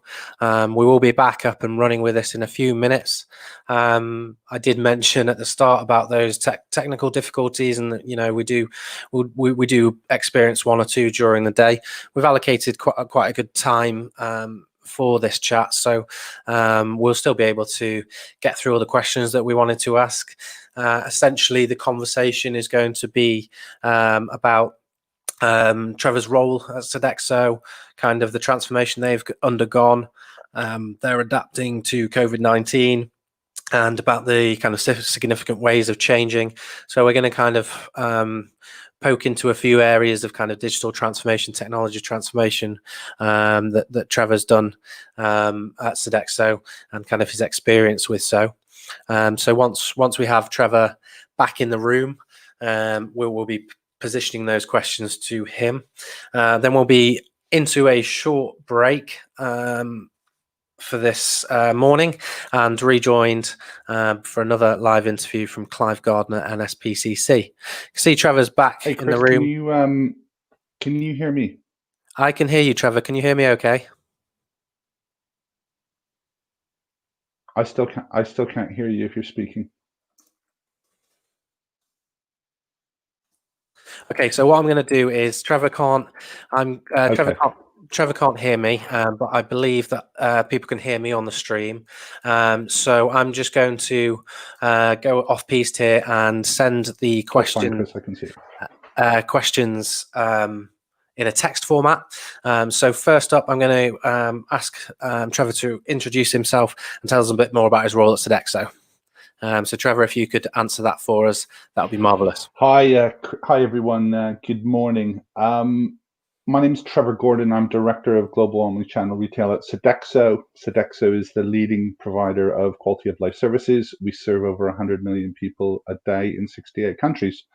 My role is to lead on the omnichannel retail strategy and roadmap, which is a really varied and interesting role. Covers everything from consumer experience, customer engagement, commercial performance, loyalty, tech, data, our trading, our propositions. It's a really very good, interesting role, and I've been there since late 2016. Nice, thanks, Trevor. And then when we last caught up at the Digital Transformation Conference last year, you shared with us the transformation you'd gone since 2016. How has that strategy evolved, and just how much of your vision and strategy has changed over the last few months at Sodexo? So, as people know, that we're doing this with. So the last time we caught up, Chris, it seems, I guess that was December 2019. That seems like a long time ago. And a lot has happened since that time. I think at that time when I last attended the Digital Transformation Conference in London, we were starting to see some real traction and results from our strategy. In FY19, we had seen 7% growth. It was our best year ever. We'd hit 22 billion in turnover for the first time, and we were really starting to really see the results, get some traction, and get some buying engagement. And then the pandemic hit, and it turned everything upside down, as it has for most organizations. And it's probably fair to say that our strategy and vision for our customer experience, digital and omnichannel strategy, has remained pretty consistent, as we've been doing some great work on that in the last couple of years. And where the change in adaptation was really in the flex of our roadmap. Consistent and a key thread for our overall strategy is very much around having that connection with our customers, whether it's in store or digitally. And this allows us, it's making that connection with them, and it allows us to anticipate our needs and deliver the products and experiences they're looking for. So a lot of what we've seen in terms of the change has been the flexing and bringing things forward and acceleration from that roadmap, rather than a wholesale change of our strategy itself. Because luckily we had done a lot of work, and our strategy in that area was pretty sound, which is good to see. But saying that, it has evolved, and we're always looking to refine and improve it. Nice. And how quickly has Sodexo, you and your team, kind of managed to adapt during COVID-19?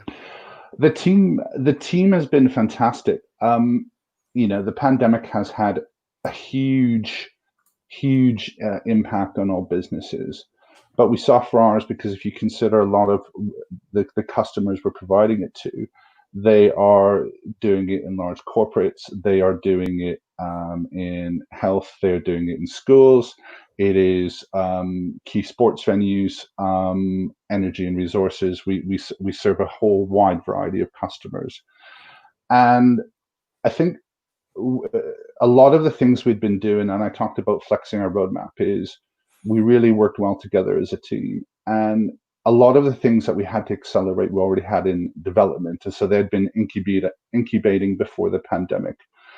An example of this would be a big shift for us was we had been doing a lot of work in changing our business models, looking at mobile ordering, looking at digital channels, looking at delivery, collection, marketplaces, delivery aggregators, on all of that.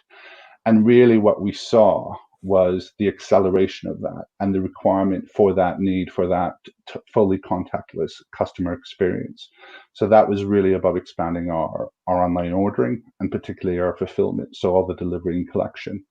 And a lot of that included things around the retail items, expanding from our traditional food offers to retail for grocery to go, all of the key essentials. And this was at a time where we were looking to really support a lot of our key verticals and sectors where there was key workers. So this was in health, this was police, military, prisons, education, schools.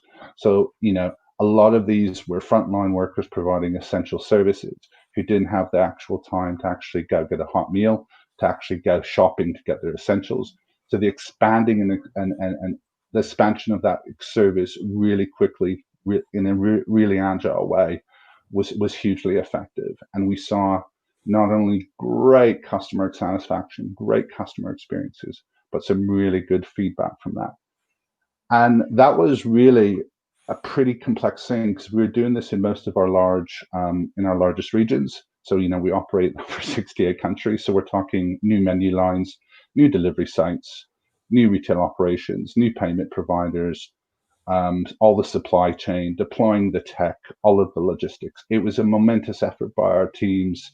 It was a huge task, and the teams responded really, really, really well. Nice. And then you've kind of really proud moment for us at Sodexo. Yeah, good stuff. I mean, you've drawn on some of the challenges there, but what have been other bigger challenges as well? The challenges have been huge, and we're still, in a lot of ways, we've adapted, we've flexed our roadmap, we've evolved our strategy, as I said, but a lot of the challenges are still there, and we've overcame a lot of them, but they're going to be there for a while. So if you consider in the summer, when most of retail and hospitality opened up, there was talk about normality around the corner and a lot of optimism, and there still is. We're seeing a lot of excellent recovery across most of our markets in the UK. We're seeing that people want to return. They want to try and get back to this, I hate the phrase, new normal, but that's, we're kind of working to almost live with this whilst we look to live with it. And I think one of the key challenges is that whilst we have that element of social distancing in place, the continuing to trade profitably is going to be a huge challenge. Yeah. And the key for us to overcome that it's basically continuing to successfully leverage digital and have that laser focus on customer experience. And with that, so you're providing new services, new business models, extensions, what you to do. It's providing that great service to your customers. So we've made a lot of adaptations and accelerations to be part of that, but it's getting that consumer confidence, which is back. So, as I said, we're a really big company. Of our 22 billion turnover last year, probably 70% of that was in food. we are a food business at heart. And part of our success is providing those fantastic experiences to our customers. And with that is giving them the confidence that, we're taking the right measures in terms of safety, but also customer care, and also continuing to meet that convenience and with that really high quality service and food. We've seen things like the Eat Out to Help Out scheme have been a great success. But ultimately for us, great food is about emotional connections and shared experiences. And that's really a key message that we need to get across to help with consumer confidence. So, whereas the initial kind of analysis thought, is this going to be over in a few months? It's something like ours, which businesses are now, planning for and adapting. And it's just become part of the business as usual. Nice. And then we've heard over the last months about significant changes to ways of working. Everyone is so specifically remote working. With many tools and technologies available to organizations, what's worked best for you and why? Yeah, it's a really good question. And I guess crucially for us is there's two things. The changes to the ways in the working employee experience are huge. Like, we have 25,000 cafes worldwide. That's anything, well, what we call sites, we call that anywhere from 100,000 seat sports stadiums to universities to schools to hospitals. In the UK, that could be Premiership football stadiums. That's Ascot. That's the Chelsea Flower Show. So at all of these sites, we have a lot of frontline staff who in effect are the heart of our business, in terms of, we do put the customer at the heart, and they are really the face of our business. And what we've seen in terms of the changes to the way of working was, as the question is, a lot changing in terms of remote working. And a lot of the new sites opening, closing, and a lot of the adaptations taking place. In terms of our own employees, a lot of shift out of that went to remote working. So, we were pretty prepared from the start. So, I think we've got 425,000 employees worldwide. So things like using Teams, Slack, Jira, were all pretty good. And for us, that employee experience is really important. Where we saw probably the new technologies in terms of our customer experience, our customer engagement, and our customer service, is it really did accelerate technologies which we're already using, like AI and machine learning. In terms of that, a lot of the AI was around the customer service to automate a lot of those kind of low-level customer queries and interactions. And also a lot of it was, we had a lot of peak periods in demand, particularly with staffing issues and the need for quick response, because obviously when you're moving a lot of your staff to remote working, sites are closing down, you're opening up and changing up all the time. That's really key. So AI for us in machine learning played a real big part in that channel, in that customer experience, and that channel orchestration as well.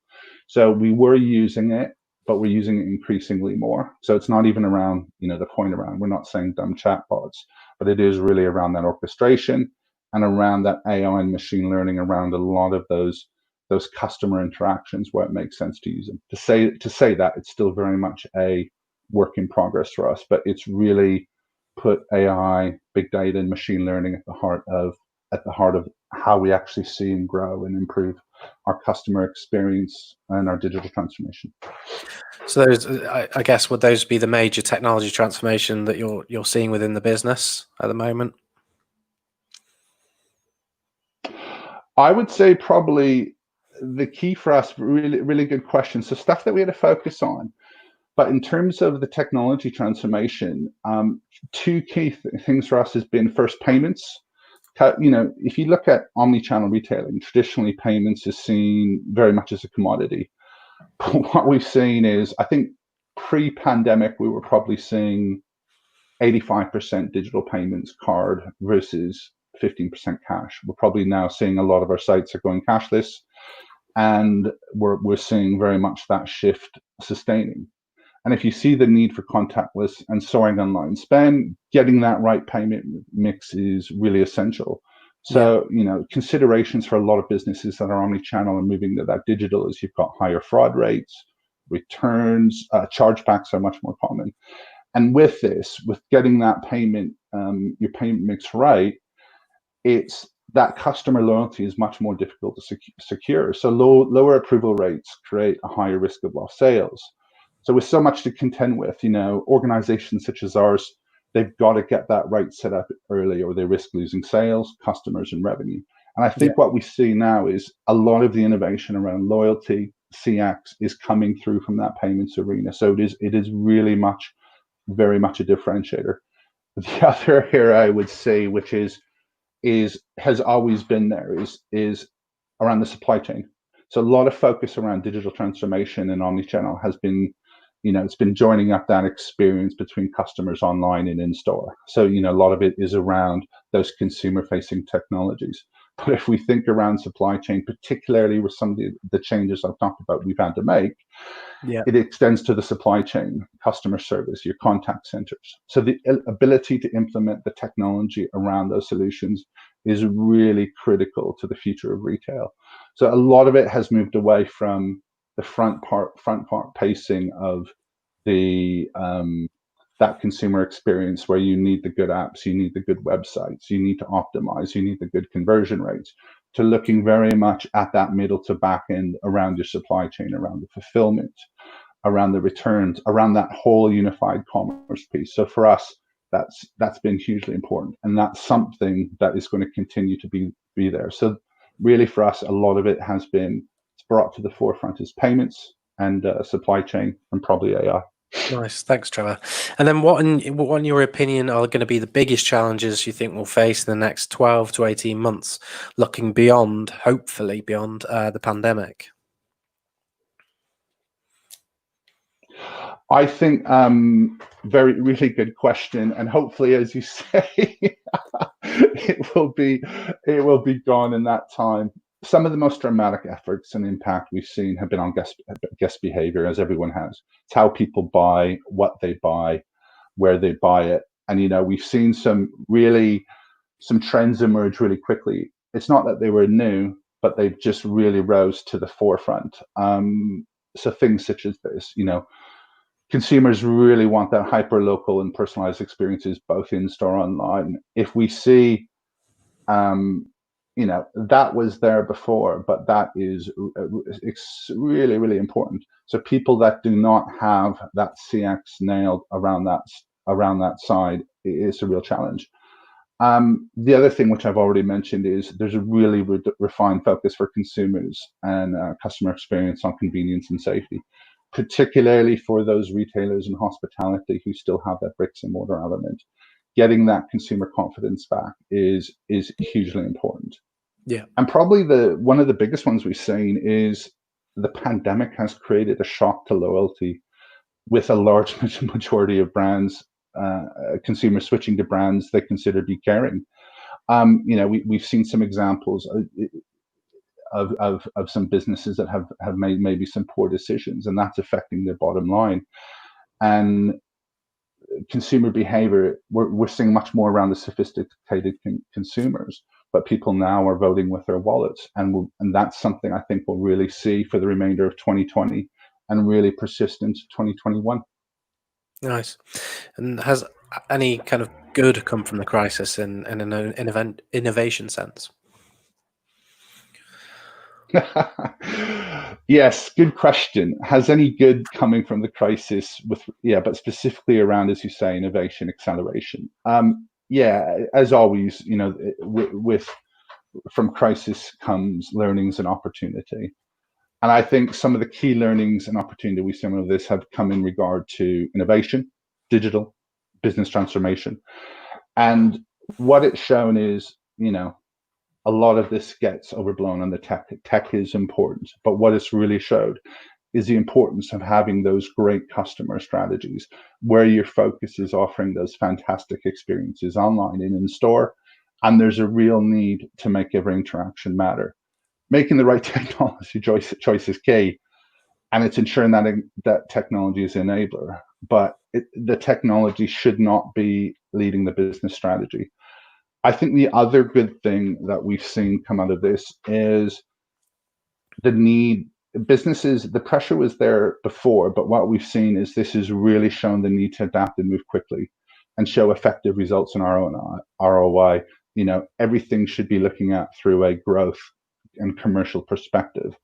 The years of large multi-scale, the years of large-scale multi-year transformation projects are quite a luxury these days, and it is now very much about continuous improvements and executing roadmaps to achieve this.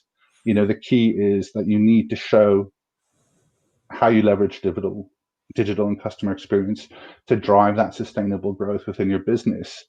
You hear it always, it's fail fast, fail often, fail forward, and test and learn. But, so just to repeat, the key things has been really around, it's really brought back the focus on customer experience and those customer strategies and how that drives growth and how you're using technology to enable that. And it's also brought back that need to really adapt and move quickly. And for a large organization, a large legacy organization like ours, that's super useful. We do work in that really agile, adaptive way, but this has really given a lot of businesses a kick up the backside, I think. Nice. And then to finish, you've obviously talked about a few of your key learnings there, but any more kind of key learnings from your own experience on navigating forward, just to wrap things up? Yeah, some key learnings. I think as always, there's some things you wish you had done differently. I think some key learnings from this in terms of moving forward is keeping it simple and prioritize. Trying to do everything at once usually means you're doing a lot of things ineffectively.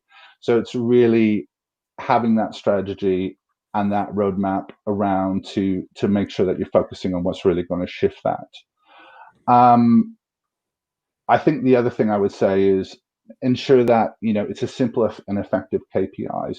How do you show the ROI of customer experience and digital transformation, and you need to have simple, clear, tangible measures to show that and show that they're aligned to your overall company objectives.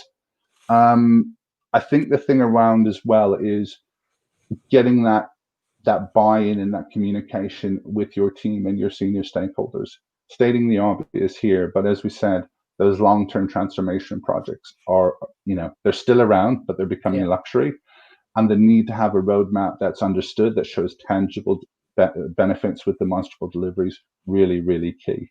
So I think it's around keeping it simple, ensuring that you've got that really, really effective roadmap and those simple and effective KPIs. And it's the comms on that. The last thing I would probably underestimate is everyone loves insight, everyone loves data, everyone loves focus groups. I would also keep it simple on there. A lot of what we've seen during the pandemic, but it's really a case of one thing is to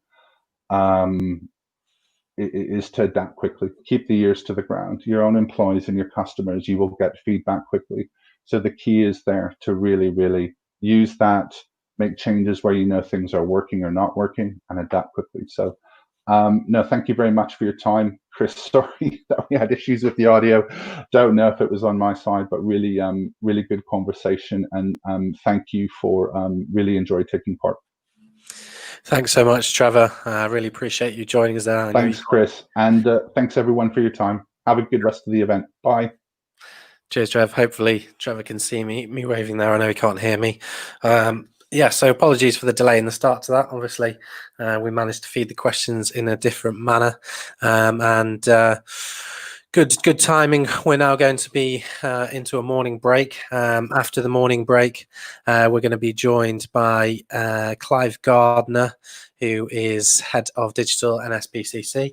We're going to be having another fireside chat there. So hopefully the issues won't come up that we just experienced there. Obviously, we had that Q&A before that worked fine, so fingers crossed that will be good. So we'll be back in 25 minutes' time. We've got the fireside chat with Clive Gardner. We have a presentation from Daggerwing, and we're welcoming Lara from the Scouts as well. So look forward to seeing you all back here at 11:30, and fingers crossed all the audio and everything will be fine. So see you shortly. Thanks so much.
Clive, can you hear me okay?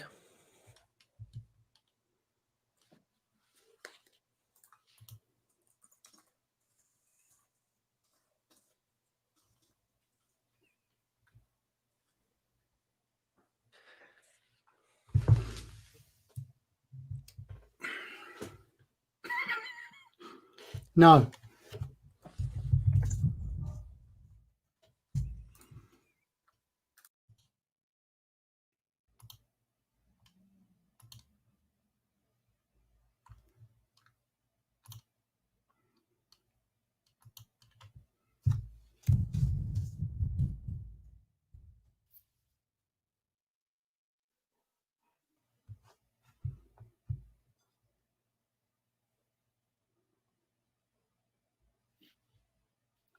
Hi, Chris, are you there?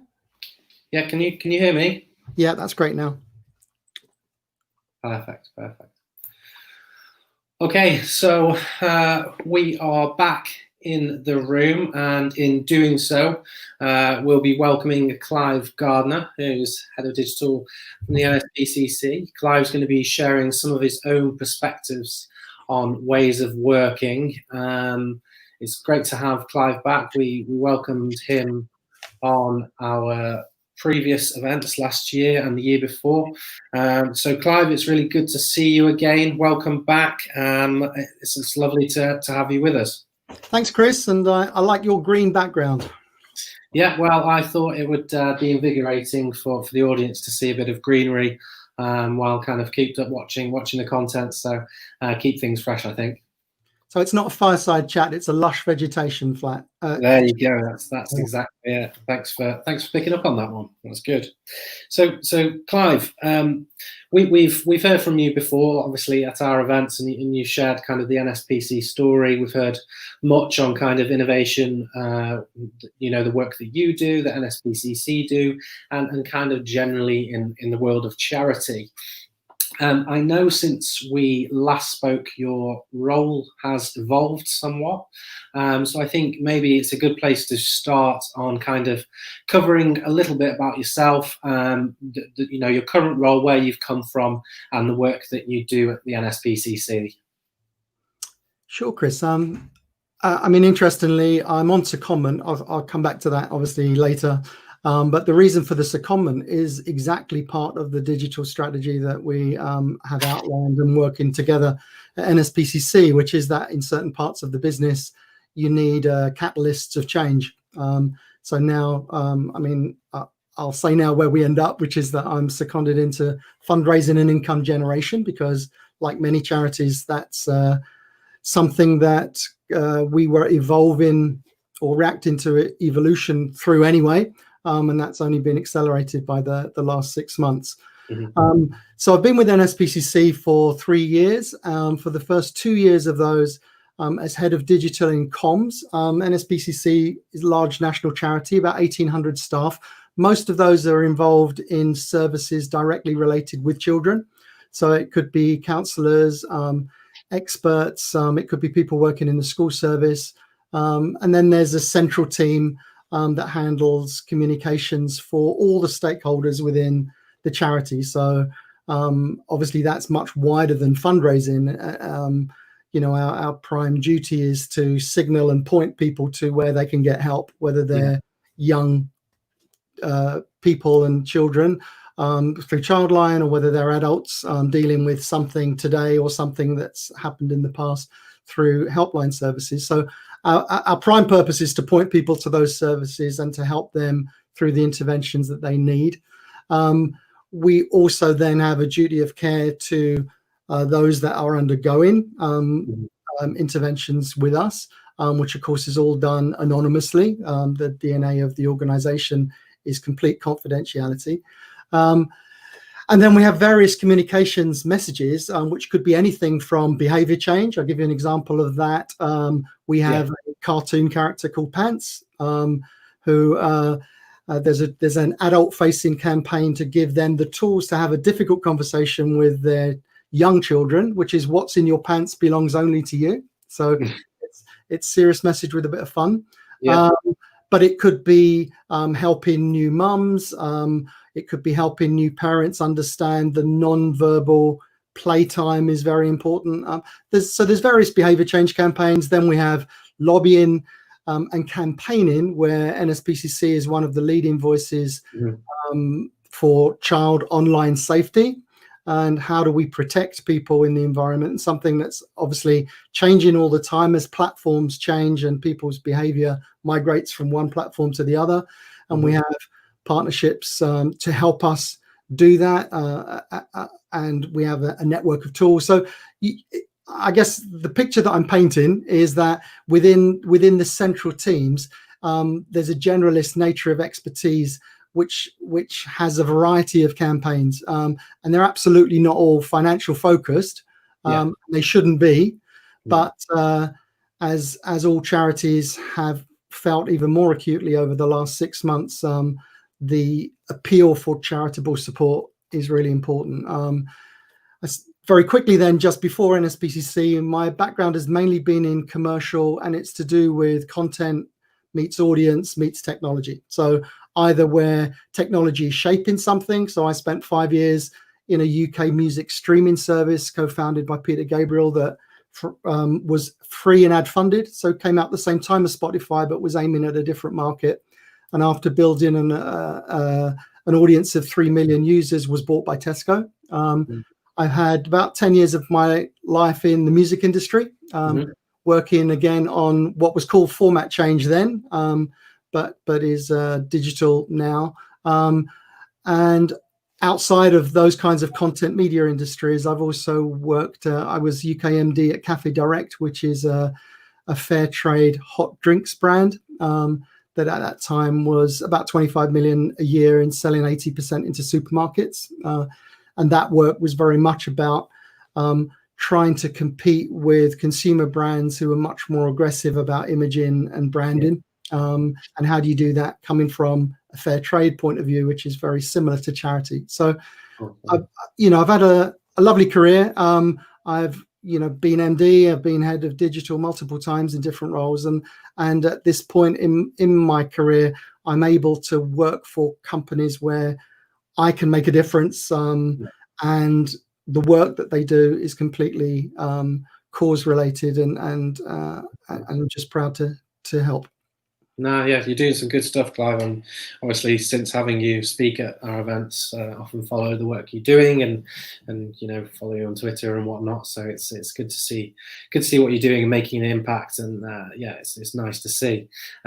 Also, kind of revisiting a presentation. I think it was from not last year. I think it was 2018 that we had you involved in an event, and at that point. And it's well known at that point as well that innovation is fairly slow in the charity world. Obviously, that there's numerous factors to that with regards to kind of talent acquisition and all kinds of things. Competing with larger tech companies and things like that.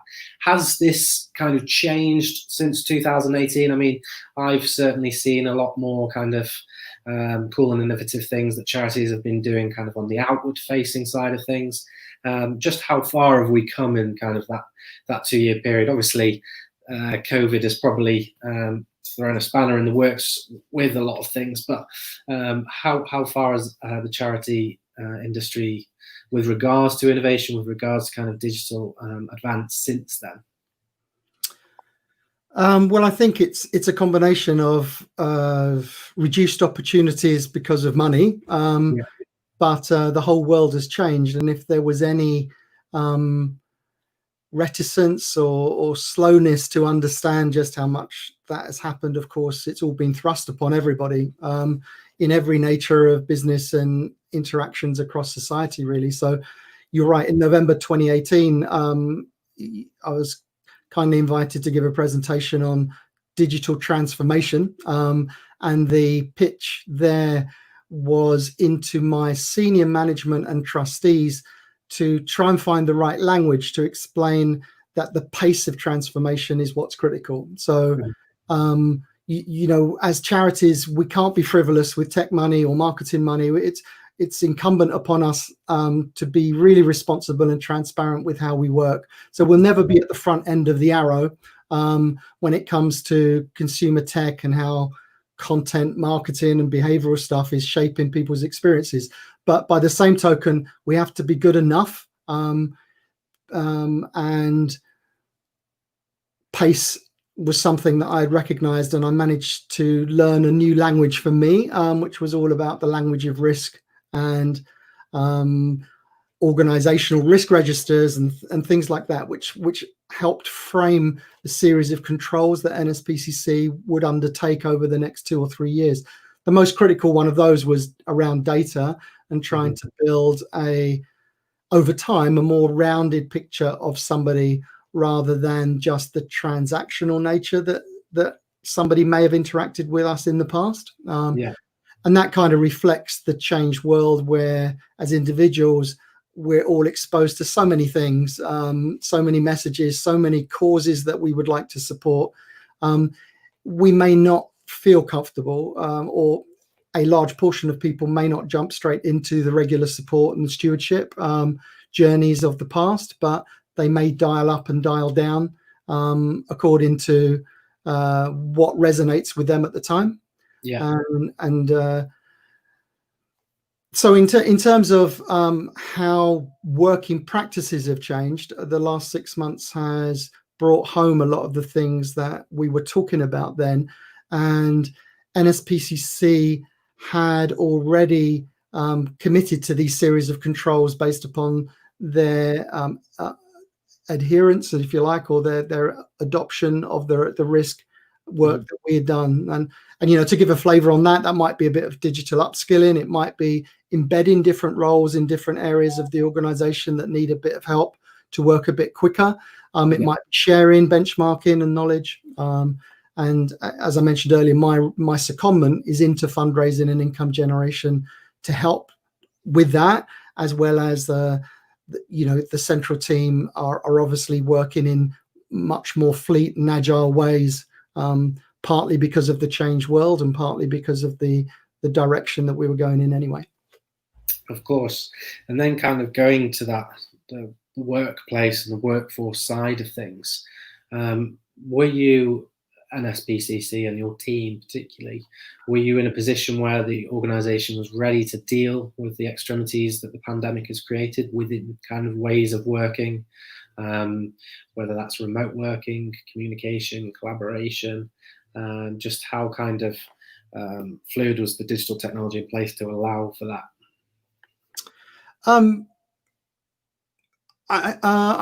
I've described it. I mean, we have 29 service centres around the country, and we have a London HQ. So in that sense, we were connected anyway. And we have various remote working groups. There are certain types of roles that are out in the field for community support, whether it's the schools teams, as I've mentioned before. So we're quite a distributed organisation anyway. And so our IT team had already built a structure.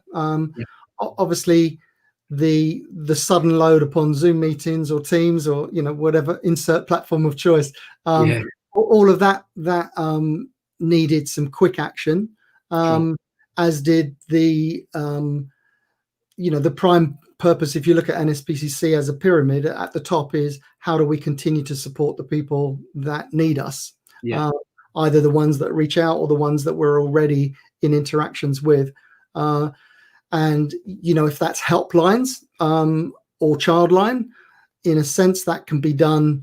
It's not always done remotely. It hasn't been to date. So there have been some pilot studies around how to do that, but services have been maintained.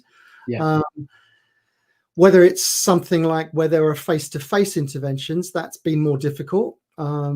If it's our schools operation, of course, we haven't been allowed to be into schools. But to give you an example of how we've responded to that, we have a service called Speak Out, Stay Safe, and it's primary school assemblies delivered to 90% of all primary schools in the UK. So we reach 1.8 million kids every year. And the prime message of Speak Out, Stay Safe is whether you're 4 to 7 or whether you're 8 to 11, if you're worried about anything, Don't carry the burden yourself. Find a responsible adult to talk to. So a simple message, but a very vital one. And what we did in July is we managed to muster some star power and had our first ever virtual assembly with some up and coming stars called Ant and Deck and David Williams. So, I mean, to have that caliber of people involved in taking something that's in the schools into homes for the first time, when maybe parents don't recognize the characters that we use, which is Buddy, a green speech bubble, but the kids will be telling their parents that this is the messaging that I get at schools. That's then led to piloting of how do we in this term up until Christmas give virtual assemblies that then anybody can dial into at a time and platform of their convenience. And of course that has some benefits because schools all use different bits of kit, and sometimes our volunteers and staff that turn up, you know, have the tech gremlins, Chris, that we all have, and you know, having something not necessarily on YouTube, but on a platform that schools feel comfortable in accessing has a place and a purpose as well. Of course, yeah. Well, we've had a few tech gremlins ourselves in broadcasting these events, so all too familiar with those. And then going back at the start, you were mentioning about the kind of the infrastructure in place, and probably positioning this question to you more as an end user, because I know it's more of kind of like an IT-ish question. But how much focus was there on kind of employee infrastructure prior to COVID? I imagine a lot. Due to kind of the frontline work that an SPCC do, but how much is kind of the focus on kind of employee experience and things like that kind of accelerated during the pandemic? Has there been more focus on that? Speaking to kind of a lot of organizations the last few months, and there's been a real focus on kind of end user computing, on employee experience, on engagement. Has that evolved for you over the last 4 months, or were you already in a position where things and systems processes were already well established? Well, I think we're on a position where that journey had started, as I've explained, but not, of course, not to the extent. And when you have staff that are either remote or furloughed without the network of support that they normally get, it's really, and of course our volunteer network who may not be able to go out and about and do the things that they would normally do to help support our cause. It's been really stressed how important it is to maintain those connections, whether that is through calls or whether that's through phone. So, you know, as a member of staff, it starts off with a health and safety audit anyway, as do you have where do you fit on the scale of role needs to be done somewhere, or role can be done at work, have the kit, but don't have the circumstance, or have the kit and the circumstance. You know, there's all these kinds of variables that start off with a pyramid, if you like, and 5 classifications. At the top would be those who it's absolutely mission critical that they have exposure to the kids and the families that they're talking to, right down to the bottom, which may be digital comms people that have a piece of kit at home, can work quite easily most of the time. And of course, everywhere in the middle, if circumstances make it difficult, not everyone, working from home, if you're in shared places, can be very difficult for people. So, you know, so that hierarchy was established, and gaps were filled if people needed bits of kit, and that could be a £25 desk if necessary for some people, which are cardboard and foldable, by the way, available from Argos. So, you know, there's been lots and lots of really fleet responsive action. A crisis team was, of course, set up, and the crisis is doing lots of things, but mainly listen to government announcements and working out how does that affect services, propositions, returns to offices, all those kinds of things. So that's been cascaded through people. Our CEO, Peter Wanless, has given some general available updates, which have been tremendously popular. So we we're not at the level of the scouts that might have thousands of people on a call at one point, but we'll have 600 or 700 people who will hear directly from our executive board and Peter himself with how, firstly, our services are maintained. That's absolutely critical to everyone that works for our organization, to make sure that the purpose that we're here for is able to still be delivered. But then to talk about and share openly the pluses and the challenges of working in a very different way in a changed world. Of course. And then again, just wanted to revisit some kind of previous points. When we last heard from you, you spoke about the progression of building digital skills within the business, moving from kind of decentralized pre-2015 into a centralized structure for a period, I think between 2015 and 17, and since moved to a hub and spoke model. How's this working for you, and why the progression, and why those changes, and why is that important, I guess? Yeah, well, I think obviously charities and organizations of different size cut and slice what's called digital, what's called marketing, what's called project management. They do that in different ways. And at NSPCC, we're blessed to have a large enough organization that gives us some scale. So in the first 2 years, my role in comms, I had a team of 40 across digital marketing, project management, data, and intranet. Now, obviously, that's much larger than many charities have the luxury of. But each of those people then have specializations within what they're working on, because we have quite a complex digital estate. So NSPCC and Childline are the known brands, but there's lots and lots of different messaging, different platforms that need their own focus support, because otherwise you would waste a lot of time and keep explaining things to people. So everyone's very gainfully employed there. What we've done is, where possible, appoint business partners into specialist bits. So if you like, again, there's a scale of interventions that you take according to the need. So certain areas have embedded digital people now, which they didn't have 2 years ago. An example of that would be, we have a training program called NSPCC Learning that has its own dedicated website and delivers training packages to professionals who deal with children in some way. So it could be councils, it could be educators, it could be people that run sports clubs, and you can go on there and do a safeguarding course for £30. And I'd encourage anybody to go and do that. But that started off as, we need a new website, so let's second somebody from the central digital production team to go through the spec process and the build, and then once that's approved, then that can become a permanent role, and a couple of support functions can come in underneath them. So, we've done that. My secondment into income generation is exactly the same principle, which is that over the next 5 to 10 years, but even over the next 12 months, how we respond to communicating our message in a way that can build engagement, that where appropriate can bring financial support. That's absolutely critical, and it's really me being as part of the fundraising leadership team and working with such brilliant colleagues there means that our briefs get better into the central team, and then sharing the knowledge and having common foundation of skills and things then means they're received quickly and understood very quickly.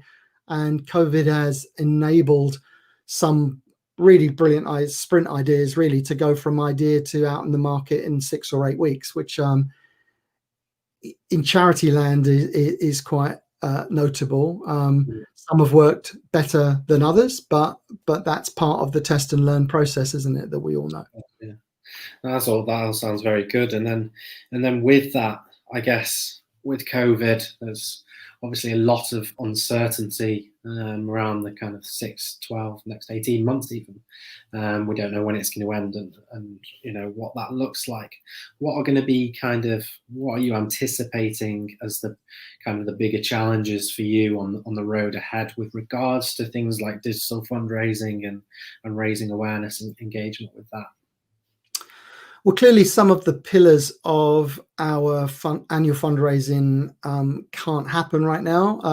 Obviously, big charities get their money in different ways, but NSPCC's bedrock are individuals. 90% of the £115 million or something that we raise every year comes from voluntary donations. We don't get government grants and usually, so we're an independent organization by design, which allows us then to lobby for things on behalf of society.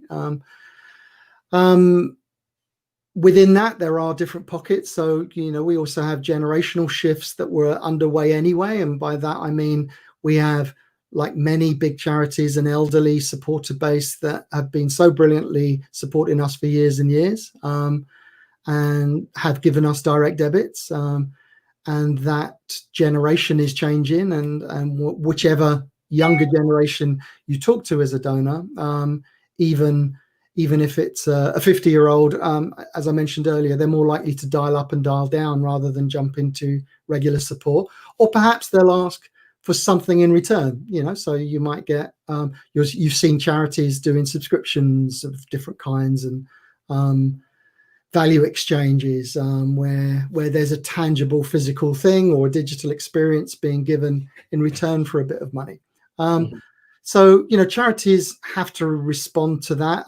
Nobody knows how bleak the world will be next year in terms of fundraising alone. But having said that, society has always gone up and down, and the paradox that we all live with is that when things get tougher for society, the demand on charities gets higher, at the same time as the resource is sometimes can be even more struggling. So we have open eyes in terms of the fundraising response to COVID. NSPCC took a decision to not go out with an emergency appeal type of approach, but we felt it was more appropriate to go out with almost whatever's going on in the world, however tough it is for some people, we're still here for children, that kind of framing. And of course, that has resonated with so many people who perhaps have a closer understanding of what it might be like to be a kid locked at home in a small group without the support mechanism that they might get from school friends and other extended family members, or at the worst case, whether somebody is actually in a vulnerable position because of where they are, but they're still cooped up with people. So, I think our campaign has been a more mid-long-term view, and that positioning has been really helpful, and people have responded to it positively. That doesn't mean for one moment that we think that it will be the same next year. But we know that by sharing people openly with how we've responded to the changed conditions, but still being able to deliver services, how even if you can't hear from the kids that have had an intervention, to talk about how positive that is, because that would obviously betray the confidentiality we're built upon. What we can share is the authentic voice of counsellors who are hearing stories every day and how that has changed. So, what kind of themes resonate with kids? What are they worried about? How can we communicate general advice? And our website was one of the first to produce really comprehensive resources that are of use, whether you're a parent, whether you're a professional working with kids, or whether you're a child or young person themselves. Well, that's all great. I mean, just from the conversation we've had and the kind of the previous conversations we've had, it's clear that NSPCC are weathering the storm, pretty well, as mentioned. So hats off to that. Has there been other than everything kind of mentioned, just to kind of wrap things up, has there been anything else that's been key to that weathering of the storm kind of success and with regards to kind of transformation? Obviously NSPC, it's big legacy behind it and things, but has there been anything you've done that's kind of helped that's been key to that? Well, I think the importance of resilience, obviously that's one of the traits that you look for. Digital people, we talk about ourselves as curious, committed, creative, these kinds of words. And the collaboration that we've received from areas of the organization that we wouldn't necessarily have been exposed to has been brilliant. So to give a very quick example, I've mentioned we have a couple of characters, cartoon characters that we use in our service delivery. And part of my role in income generation is building the creative development of those characters for the licensing market. And in fact, next month, we're going to brand licensing Expo, as was in the physical world, is now called Festival of Licensing this time. And looking for partners who might be interested in taking the characters that we've talked about, but wrapping that up in a wider umbrella of important safety messages for children. And so there's a commercial part to that, but there's also a reach and awareness part of that, where, you know, smart partnerships so that we can run faster, you know, can achieve both of those goals. Nice. Well, Clive, thank you very much for joining us. Thanks for sharing some insights into what you're doing and where you've come from, and particularly how you're kind of doing so well during such a difficult time. It's good to catch up with you and hear from you, and hopefully we can do so again next year and kind of understand the journey through COVID and you know how that's impacted and the success stories hopefully from that. So Clive, thanks so much. Really good to see you again. Thanks, Chris. Thanks for the opportunity to share what we're doing. And if anybody's got any questions or feedback, I'd be very happy to take them. Thank you. Thanks, Clive. And I'll drop you a message a bit later today. That was Clive joining us from NSPCC. Really nice chat, understanding what NSPCC are doing at the moment during COVID and their approach to transformation.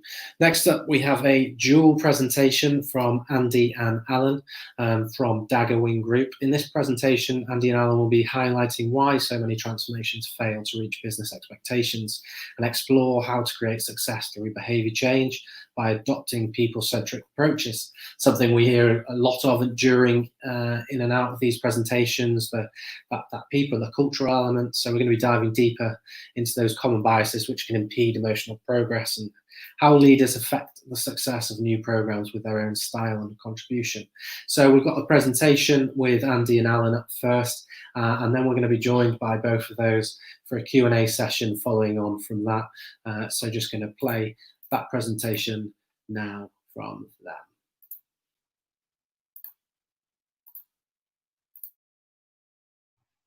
Hello and welcome to our presentation that explores some of the factors behind why digital transformation can't truly happen without emotional change. I'm Andy Ruggiero and I'm a principal in organisational change from Dagger Wing Group. My name is Alan Kittle, also a principal, and I'm a creative director.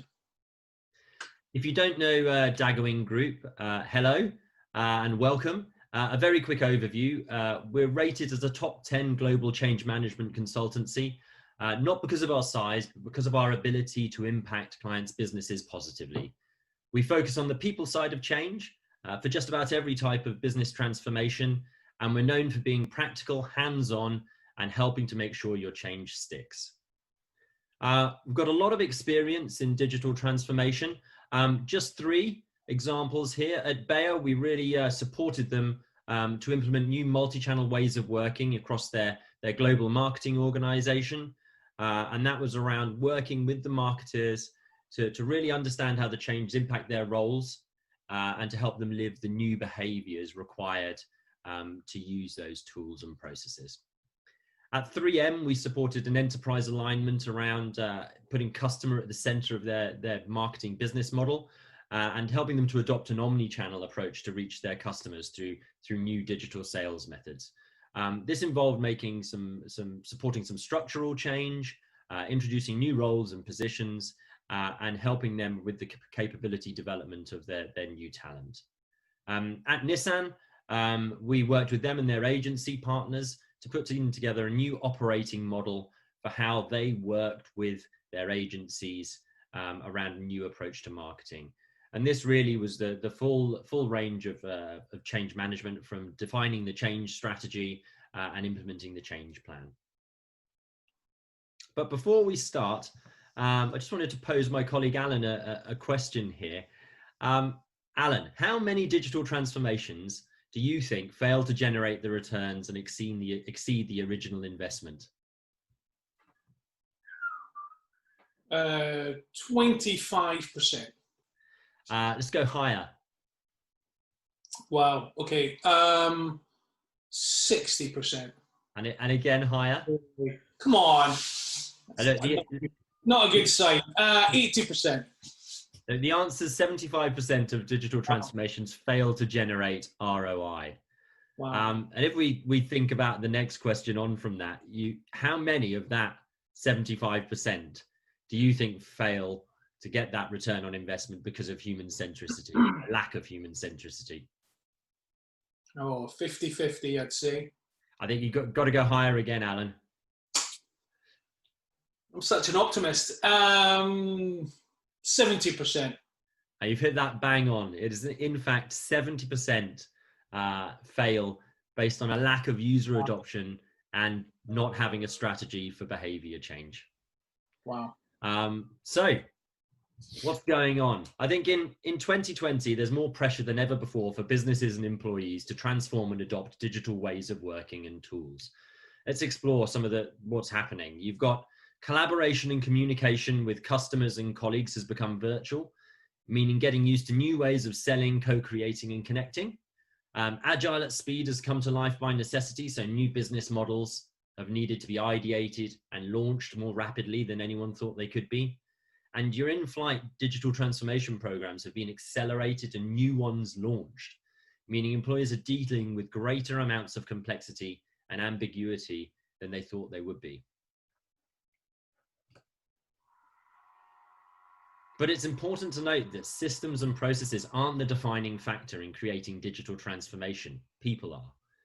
Now more than ever in that situation that I was just explaining, dealing with those human change factors that influence your program success is really important.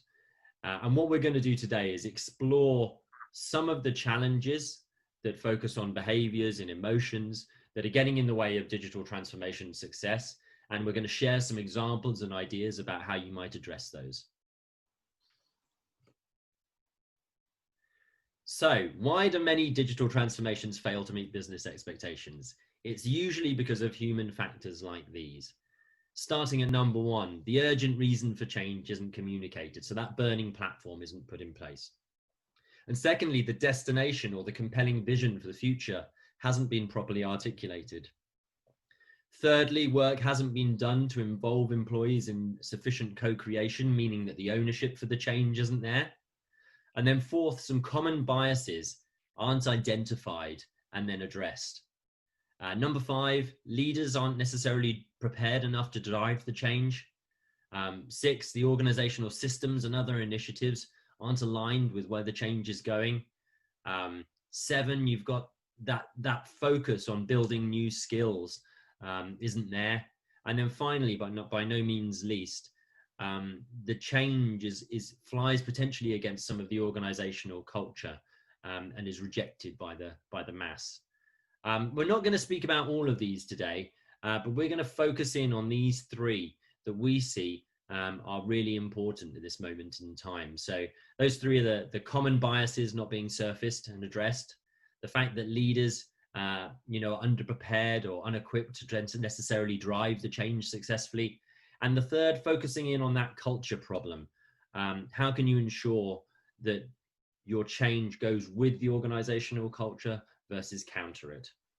We've boiled those 3 areas down into 3 key questions we're going to look at. The first, What emotional biases are getting in the way and how can they be addressed? The second, how do you enable leaders to effectively drive your desired changes? And then third, how do you understand and use an organization's cultural preferences to remove resistance? I'm going to take you through number 1, and my colleague Alan's going to take over and take us through 2 and 3. Let's start with the first question. What emotional biases are getting in the way and how can they be addressed? So there are 3 biases that we see time and again as we work on digital transformation. The first of which is the status quo bias. And this is about preferring things to stay the same by doing nothing or by sticking with a decision made previously, even when only a small transition or activity to change behavior is required to get the benefit of that change. So you typically hear people thinking around, well, what we have has worked well up until now for our current situation. Why should we adopt new digital tools? And this is typically one of the reasons that's quoted when groups want to stay with their old way of working or with their old customized tools as opposed to trying something new for the benefit of all. The second one is the loss aversion bias. And this is a tendency to prefer avoiding losses to acquiring equivalent gains. Some studies have suggested that losses are twice as powerful psychologically as gains. So you can hear people talking about, we stand to lose a lot more than we do to gain by adopting these new ways of working and tools. And this is something that you come across against when you're asking people to give a little in terms of global standardization. And finally, the third bias that we talk about is the availability heuristic. And this is when people make decisions based on the readily available information or things that they've heard frequently or recently. So here, you might hear someone saying, look, everyone seems to be accelerating in digital to stay relevant. We need to take it seriously. This is a bias that instead of the other two that you would really want to leverage. So how do you overcome or leverage these biases? Let's take them one by one again. For the status quo bias, it's really important that you communicate a strong mission statement from leadership. You can see, for example, there we've got our everything is a remix creative identity. One way you can help leaders to communicate that is by involving your creative team, someone like Alan, to ensure that the mission statement really resonates and cuts through all of your organizational communications. And secondly, it's about really ensuring that you're encouraging innovation, co-creation, and sharing of ideas. And that's where ensuring you have sufficient influencers, task forces, and ambassador groups set up to support the change. The second is dealing with the loss aversion bias.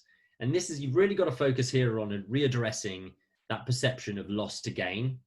An example here where you can sort of do that is about using a day in the life approach. So imagine when you're walking through what the new reality might look like for digital transformation, and you're showing what the benefits might look like day to day for an employee.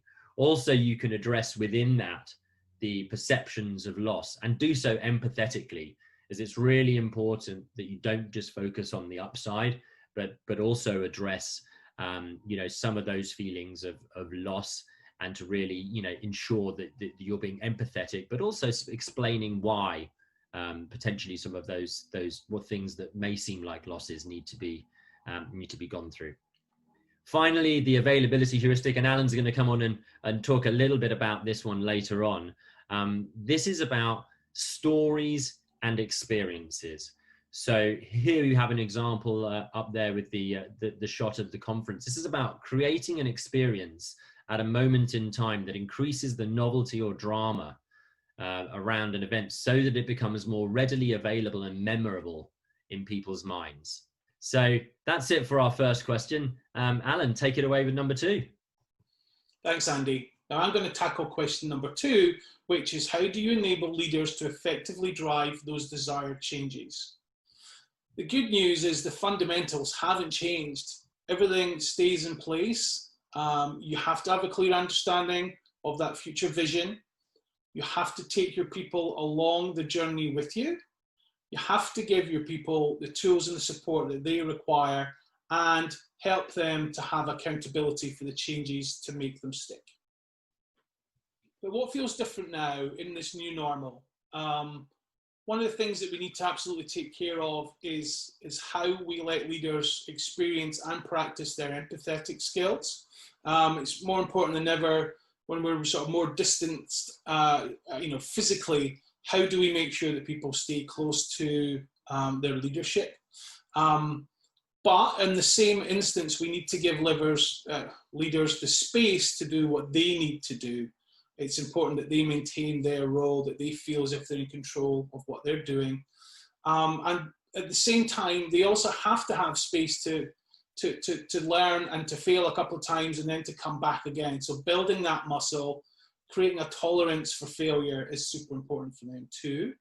And again, when other people are struggling sometimes to retain information when the world around them is causing some frustration and some confusion, keep things simple and keep things seeming as if they're as small as possible. Break down the parts and the pieces of the journey that you're going through, reward the success and move forward in that way. This is one example that we found, which we think perfectly sums up how somebody, even at the highest level of an organization, can really infuse the reason to change, drive the change, create the support that's required for everybody inside their organization. So Louise O'Shea, who's the CEO of Confused.com, she decided that they needed to dramatically change how they were using technology, and that would be their differentiator in this space.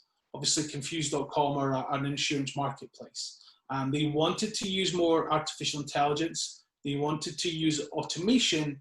And those two things were going to speed up their process, give answers to their customers faster, which would make a significant difference to their value proposition.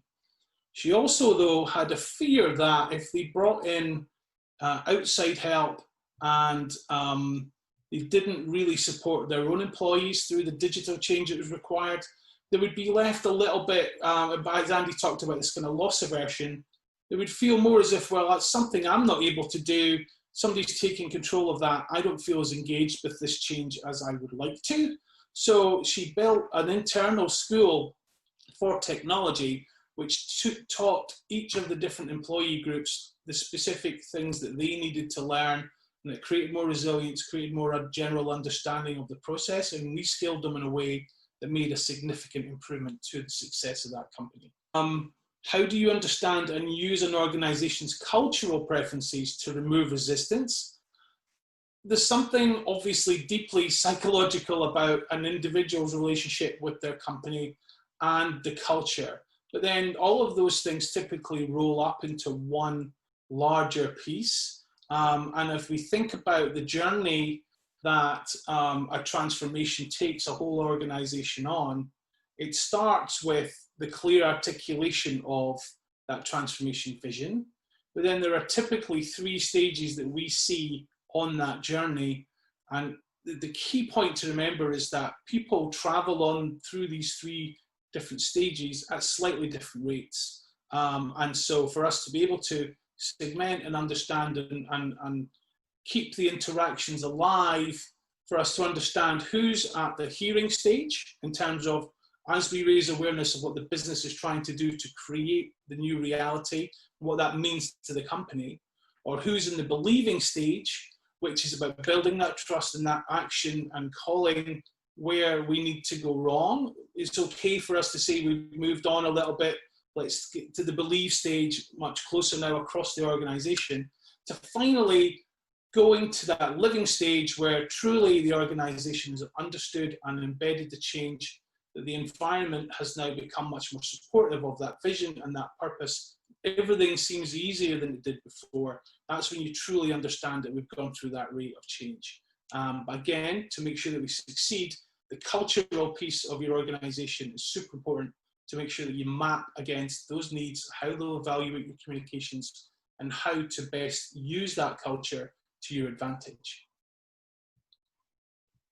So just as individuals have personality traits, so do organizations. And if you understand what the personality of your organization is, you can use those things to map out the types of communications that you use, the types of behavior change strategies that you build into your plans to make sure that your digital transformation can succeed. And there's a color wheel that we use, and it's, again, there's way more detail in this, but there's a nice simple way to kind of break down an organization, and you can map them out and decide which of these colors they are. So if we start in the top left-hand corner, for instance, if they're a blue organization, that means they're probably more interested in the systems and how things work. And so they're more likely to be task-driven and more likely to favor reliability.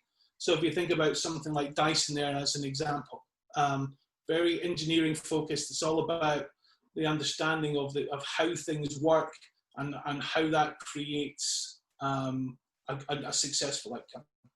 If you're looking at something like Uber, for instance, they're much more in that red space. So they're absolutely still about creating tasks and delivering tasks, and in this instance, obviously, happy ride share.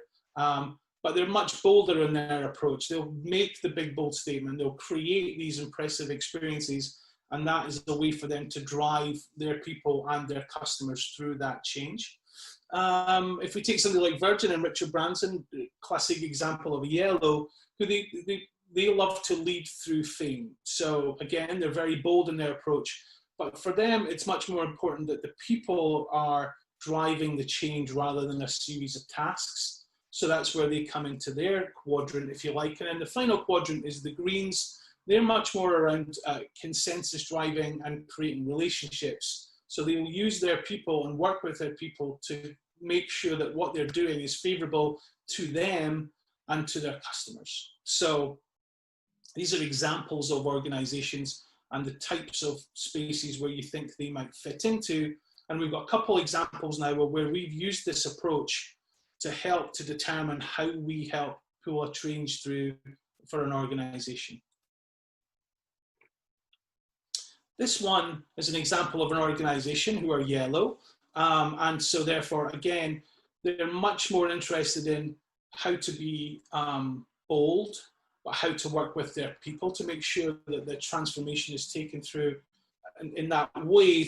And so we helped to create a story visual and use a visual metaphor as a way to cement all of the work and to focus people's attention in on what was changing, why that was changing, and then the reasons and the ways that they would benefit from that. So we created a variety of experiences to help to tell the story, and that aided leadership and it aided employees to work through in their own way what the change would look like for them.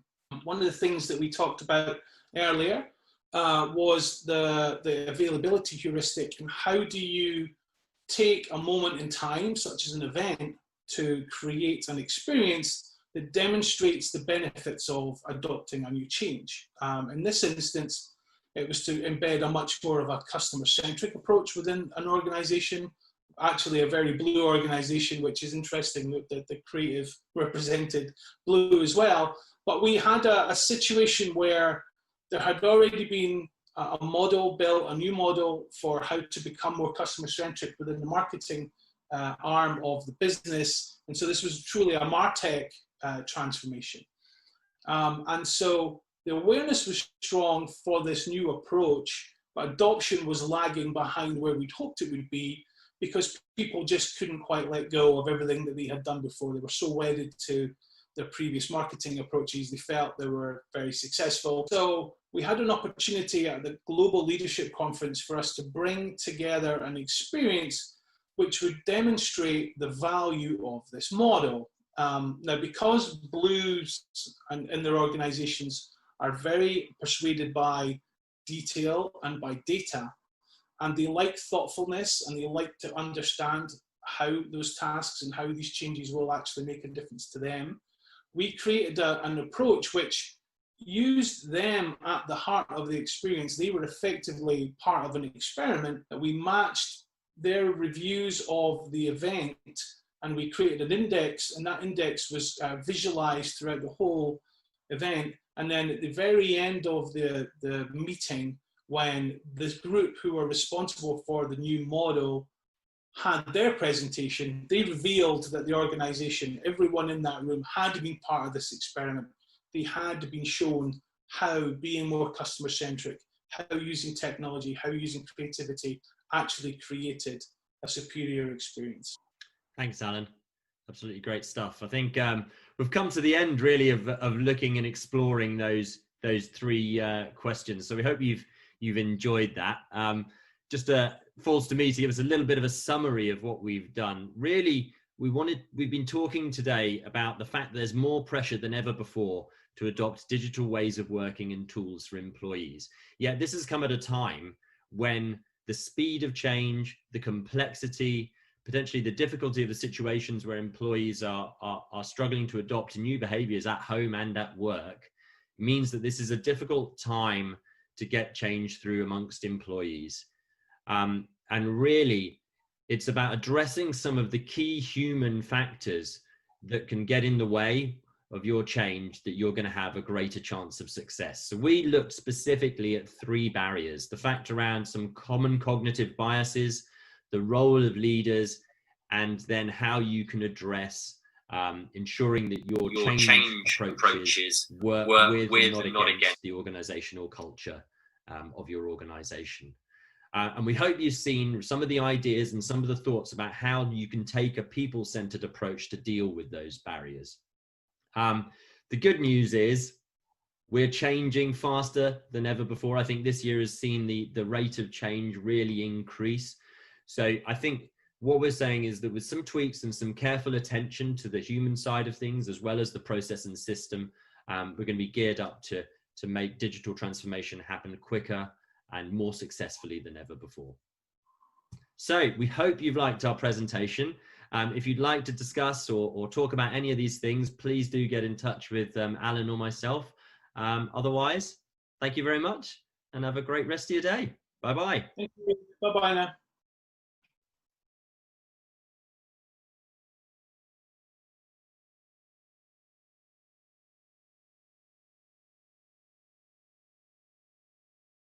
They're in the room with me here, been communicating with them in the chat room. So Andy, Alan, if you could unmute mics and get your cameras rolling, and we've got some good questions in from the audience after following that. Alan, I can see you. How are you doing?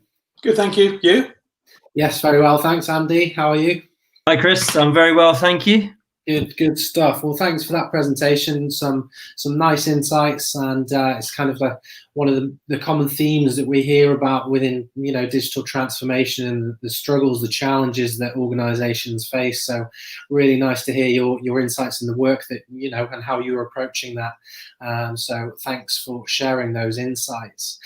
We've had a few quite interesting questions fly in from the chat room on the conference side. So we've got this from Mandy. Do you have any advice for leaders and managers on how to support their teams if they are resistant to change or lack digital literacy? I'll take that one. I think every organisation obviously is slightly different. I think that the example we used, that shared there with the confused.com, was a really good one. By understanding her team's abilities and the new skills that were required and the gap that existed, Louise was able to work with her team to implement that new learning and development support approach. It entirely depends on where your organization is really on that digital maturity stage. I think you have to really map it out and assess your people and think through where they are today, where you'd like them to be tomorrow, and what kind of approach you can take to get them there. And so for leaders, it is just aligning with the other executives and with your HR department and with just a skills piece to truly find out what's required and kind of support your people. There's no sense in feeling as if your team aren't capable. Obviously, they're highly capable in the work they do today, but when there's a transformation required and there's a new type of behavior or new skill set required, then it's better to absolutely look for a learning and development process and upskill your folks rather than think about hiring in new people. Nice. Yeah. Andy, did you have anything to add with that one? Yeah, I think the part of that is on 2 items. One is making it bite-sized. So if they're struggling with digital literacy, then whatever learning solution and approach you adopt, it's got to be boiled down into short, sharp sort of learning interventions. And particularly one thing that we've been doing is sort of combining kind of the leadership angle and those bite-sized learning elements. So you will see kind of one of the leaders of a function who potentially is less digitally literate than they would like to be, being filmed actually learning how to do something on Teams or learning how to do something on Workplace. And then we're using that to one, show that it's okay to be learning. It's okay to fail and you know, not really have a clue about what you're doing at the start. And two, it's about, you know, people are able to you know, look at that, get that content just in time, and then to try it themselves in a virtual scenario. So you know, that's how we've been trying to approach it when you don't have these big classroom sessions where you can go kind of digital literacy 101. Yeah, of course. No, that's a good answer. And then another one that's coming from Jean-Luc. I've not seen that model of organizational personality using what looks like the insights framework. Are you able to share the structure of the model to find which quadrant an organization is? So let me take this one. So this is so he's right in identifying, you know, the insights discovery model. Then, you know, that's one of the models based on Carl Jung's psychology theories from back in the 60s.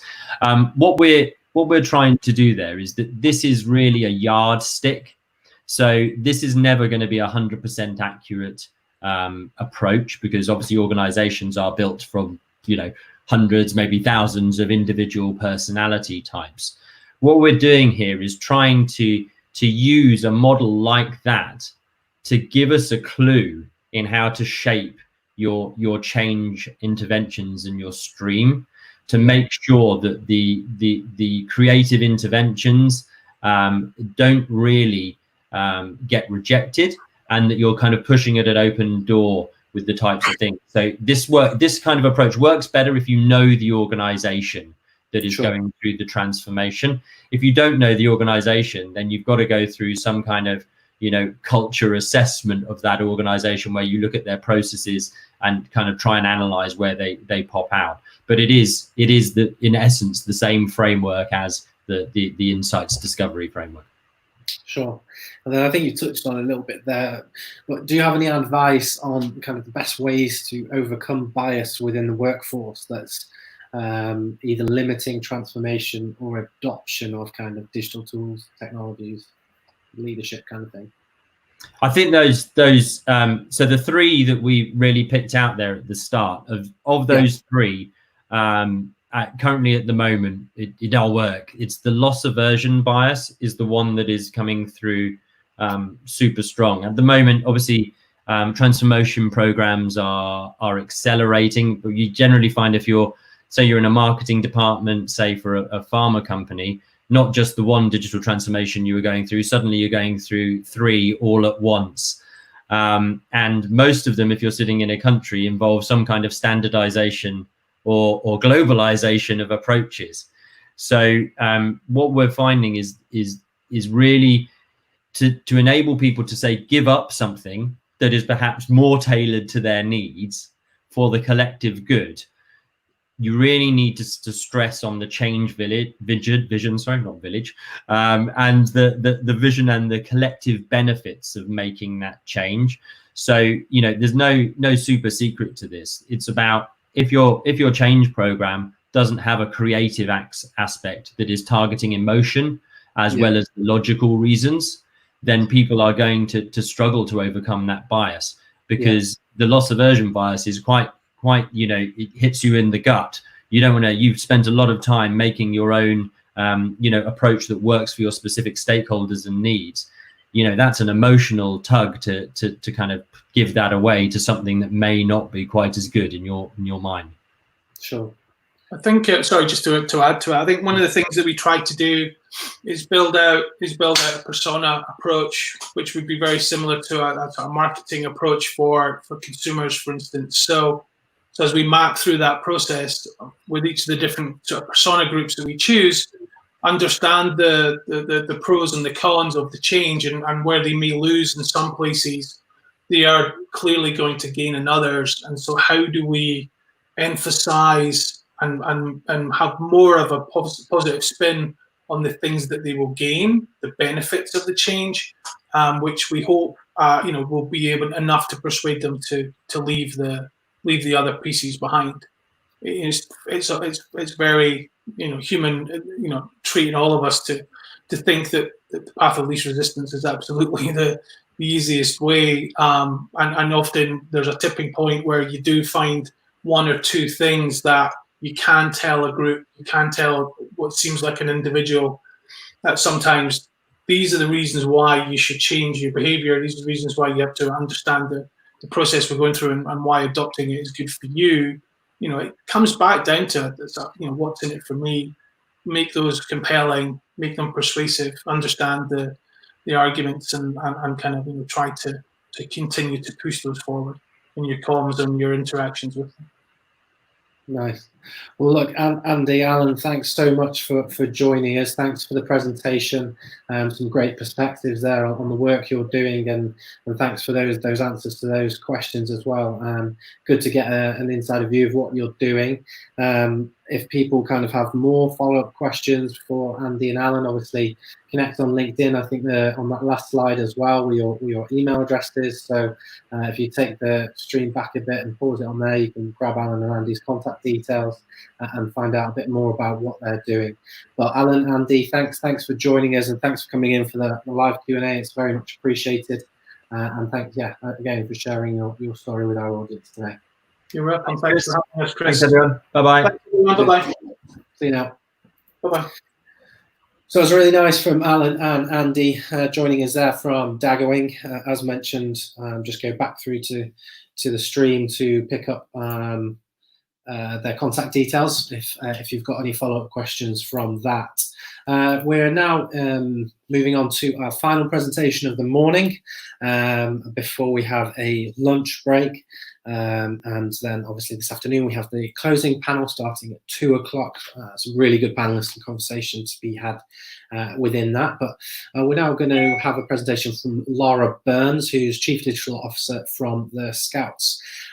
We've had Laura join us previously in the capacity of Age UK's Chief Digital and Technology Officer. We haven't heard from Laura in her own role, so very much excited to see what the work has been doing with regards to transformation at the Scouts.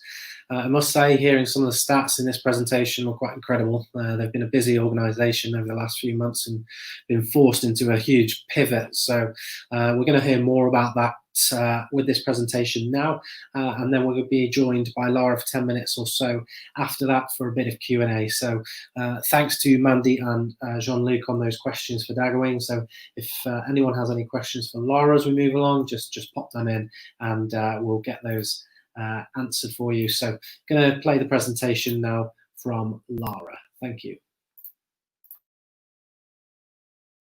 Hi, I'm Laura Burns and I'm Chief Digital Officer of the Scouts.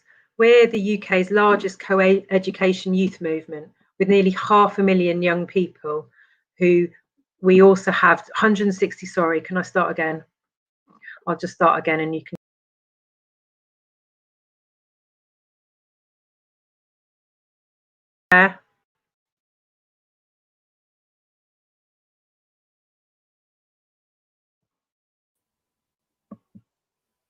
Laura, can you hear me okay? Yeah, sorry, I don't know, my whole browser just closed. That's okay, no worries.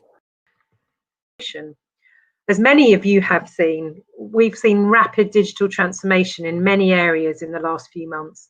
And today I'm going to talk about a few of the amazing things that have been happening at the Scouts. So digital transformation, it's not complicated, it's just hard. This is a quote I've used over many years when talking about digital transformation, and it always has been hard. But the thing that I've found about the pandemic is suddenly so many incredible things have happened with digital. And from my point of view, it's been pretty easy and it's been actually scarily fast. Suddenly, no one's arguing, why should we do that? What's in it for me? Oh, I don't like Agile, or I just don't understand. We haven't had to organise those complex workshops to get stakeholder buy-in. It's just kind of happened. And when I joined the Scouts almost a year ago, if anyone had told me that some of what we've done would have been possible, I would have just laughed. But we're in different times. What's so exciting for me is that so many of the Scouts' values, which is core to why we're still relevant after 100 years, are really apt in the digital space. Our values of care and cooperation and giving it a go have never been more apparent in the last few months. One of our main challenges really goes to the core of what we're about. Scouting is about skills for life, about adventures, about being outdoors, about campfires and night treks. How on earth were we going to do that with everyone during lockdown? The creativity and innovation from our volunteers has been incredible. And early on, many volunteers started doing virtual scouting. We saw that very quickly, and they were talking about it on our Facebook groups. And when we surveyed them back in April, we realized that actually large numbers were doing it, sometimes by trial and error, sometimes with only a few young people attending. But we heard some great stories. I heard about an autistic boy who for the first time actually attended a virtual St. George's Day parade, which was normally the sort of a physical event he wouldn't have been comfortable attending with all of those people. But now he did take part and made his annual scouting promise alongside a load of others on Zoom. The platform has been a massive factor in enabling this change. Because lots of people were using Zoom, like half the world, we actually cheekily went to Zoom HQ and asked them if we could have free licenses for all our local groups. So since the beginning of June, about 85% have signed up our leaders to use that free platform through us. And the advantage of that is that we can set up safety and security features up front. So since June, we've actually held 100,000 meetings virtually with over 800,000 participants. And this is a number that I can't get my head around, 39 million minutes of meetings by Zoom. So one of the other enabling factors that's been really important for us is our content. Within a few days of shutdown, our content team had actually created a portal page which repurposed around 100 amazing scouting activities. It's content we had already spent the last year developing for our online program planning tool. But the page focused on just indoors activities that we knew would work. And we blasted it out on social media, and our Great Indoors campaign provided content to get Scout leaders going with those Zoom calls. Now we're partially going back to scouting face-to-face, depending on regions, but often with restrictions on numbers that we can have at the same time, and obviously also with possible lockdowns coming. So many of our leaders are doing a blended scouting with some face-to-face one week and some online. It's certainly something that we're going to be developing more this autumn, and we're in the middle of doing user research at the moment to see what that looks like. Another massive challenge for us was really making sure that all our leaders had the right support. We realized that a lot of them were trying to use technology that they weren't very comfortable with. And alongside those innovative leaders that started the trend to go on to virtual scouting, there were many who really needed help and more support. Particularly in terms of safeguarding, we had some early issues using Zoom and getting Zoom bombed. So we quickly put together some basic guidance on our website to help people with security settings that helped keep young people safe. And obviously, as I mentioned, the advantage of that Zoom partnership for those who had made the most of our free license deal is we can set up some of those basic security settings for them. We've also worked with a lot of other partners, such as Barclays and their Digital Eagles. They've helped put out some webinars for us, which had about 500 attendees early on, which really helped with some absolute basics like how to even set up a Zoom account. And we've put together a series of webinars to start building on those skills.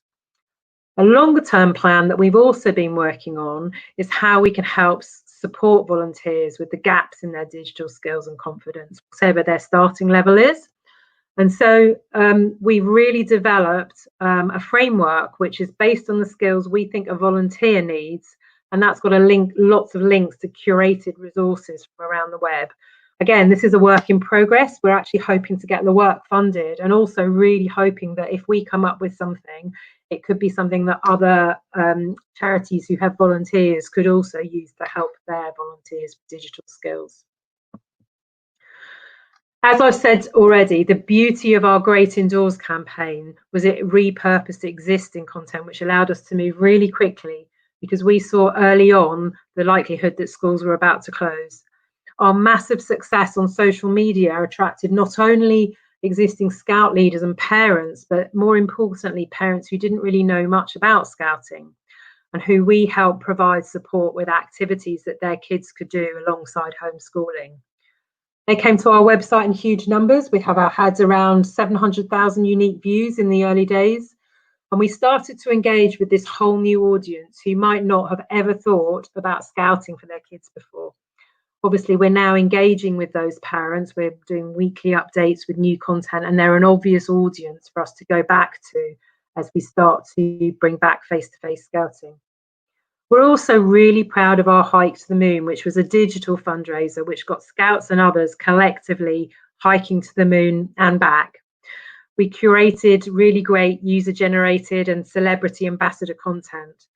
And we were raising money for others, which again is a core part of Scouting values. In fact, we raised about 400,000 for children in need and comic relief with match funding. That means we contributed nearly £800,000 in total. That success really shows that we can think creatively in the digital space, again, as well as concentrating on our core values in the physical space, which was therefore about helping others and also going on adventures. Both of those elements really resonated with our current and new audiences. We also then ran in July a Great Indoors Weekender where we encouraged Scouts and others to camp out either outside or in their living rooms around a weekend. We had about 120,000 people virtually camping. And again, we used our website to host content, but we joined that with Facebook Live celebrity ambassador sessions with Bear Grylls and others, and created things like virtual campfires, which was really successful. For our adult volunteers, our reunion usually takes place in the first week of September. It's actually been run since 1921 physically, with thousands of volunteers usually coming to camp at our HQ in Gilwell Park in Chinford. But this year, it was actually 2 weekends ago, we ran it virtually. We got together all of the content in about 6 weeks with a lot of pre-recorded video, which we ran alongside 9 simultaneous streams, but also with a lot of live sessions, again on Facebook Live, and we had a lot of virtual networking, campfires and other things like that. We used a huge amount of staff, but again, really a lot of curated content for volunteers. We've had some amazing feedback. And again, although most people really hope that they'll be able to meet back in person in Gilwell Park next year, we have also had requests for a continuation of blended content, which does mean that the content is accessible to those who really can't come and attend in person. So that's something that we've learned from, and again, we'll use in future. So as well as breaking the mold in how our volunteers work with young people in digital Scouting, I think equally important has been the opportunities for us to smash through barriers internally. And this is part of the digital transformation that my team have been engaging with. I think back in January, we would have thought that some of these things would have taken weeks, months, or even years of consultation, planning and debate, but we've smashed through so many things in the last few months. And I really would want to pay tribute to my team for so much of what they've achieved. So first of all, we ran a members call through Zoom. So what, you might think, but we had over 14,000 people joining. I think the world record is about 16,000 on one Zoom call. We thought that that was pretty cool, but I guess what was really cool was the fact that SLT, our senior leadership team, were talking face to face to our volunteers from their own living rooms. Previously, we've done road shows and travelled up and down the country, and obviously that was significant costs and time. But now we could talk to them straight, answer questions, and everyone's sitting at home. That was our first barrier smashed. Actually, like many people, on March the 16th, we'd planned a trial work from home day because we were worried about what was coming and how our tech systems would stand up. So we thought we'd better test it. We thought particularly that we would want to test our payroll remotely, and March the 16th was the day for payroll. Our finance team were really reluctant and pretty worried about how that would go. Actually, we managed that really well, and as many of you are also doing, that trial day at home has just extended and we've never been back to the office. Barrier 2 smashed. We'd also been planning to roll out Microsoft Teams with a 3-month pilot and extensive training, and we'd also put in budget for external help from quite a costly company to support us. But actually, we've rolled out Teams, like many of you I'm sure have done, in about 2 weeks. We created an internal self-appointed Teams group of champions, and we provided basic guidance. But basically, everyone just got on with it, and we've had an amazing feedback.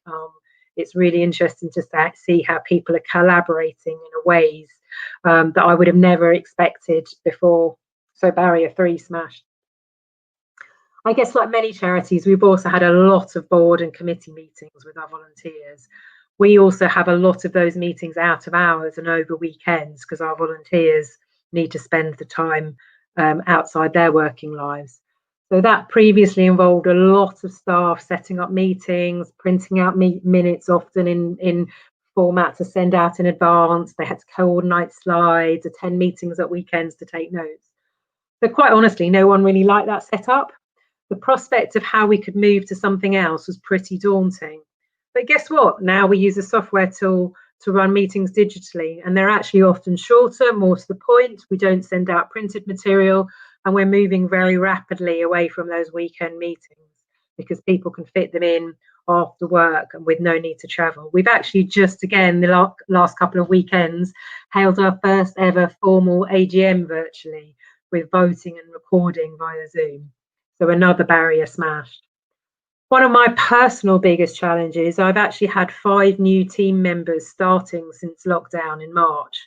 And that's mean we've had to really think differently about how we could induct and onboard new people to be as effective they can be, and supporting them and welcoming them and making sure that they really feel part of our team. That's been no small feat.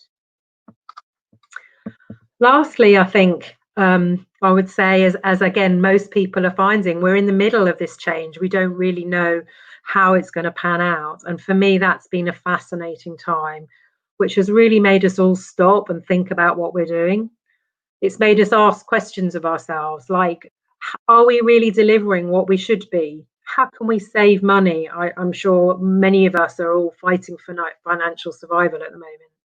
How can we use digital to do what we're doing better or more effectively? And what's changed in that digital space now with our users that there's no going back from? I'm sure you're asking many of those same questions right now. We're certainly seeing some interesting things developing already. We're figuring out this whole new delivery model, as I've mentioned before, how we can blend socially distanced face-to-face scouting alongside digital scouting. We've actually also done a U-turn on our training for volunteers, which has a massive safeguarding and safety element, as you'd imagine. Now we're planning to do pretty much all of that online rather than face-to-face, as we always have done. We're also looking at how we can plan a whole new way of recruiting volunteers and young people, starting with what we've learned from our social media successes. And we're trying to see how that funnel can really change and develop digitally. Having dipped our toe in the water with digital fundraising, something we'd never done before, we're also looking to see how we can develop digital fundraising campaigns. And that's something we're really working on at the moment. Watch this space later in the autumn to see how we do with that. And actually, the other interesting thing, as many of our projects have become digital, we're working out how we can upskill more of the staff across all different divisions, and how we can aim to move to more of a multidisciplinary product approach with digital capabilities as part of all of our staff's toolkit. And my team are doing a lot of work supporting teams with digital to see how we can upskill them and then effectively pack back out and leave other teams to it. So we're still in the thick of figuring all of that stuff out. I think one thing's clear, never has digital been so clearly part of almost every element of our strategy. So that's a whistle-stop tour around some of the stuff that's been going on at the Scouts in an amazing 6 months.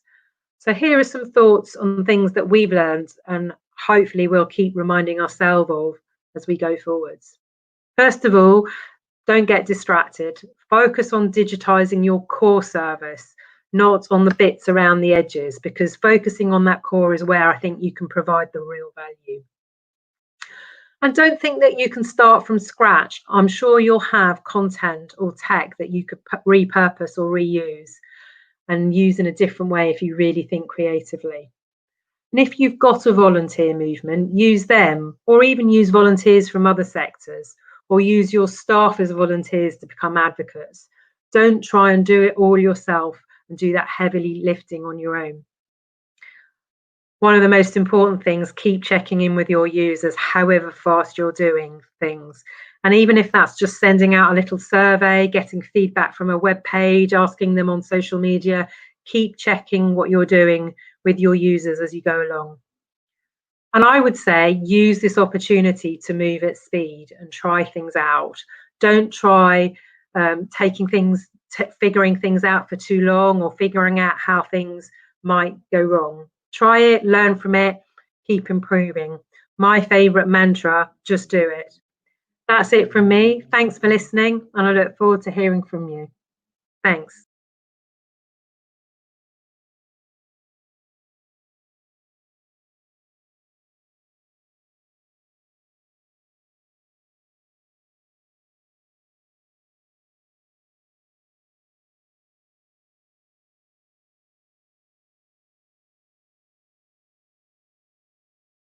In the room live for a bit of Q&A. So Laura is with us, just waiting for the camera and mic to load up from her side, and then we will crack on.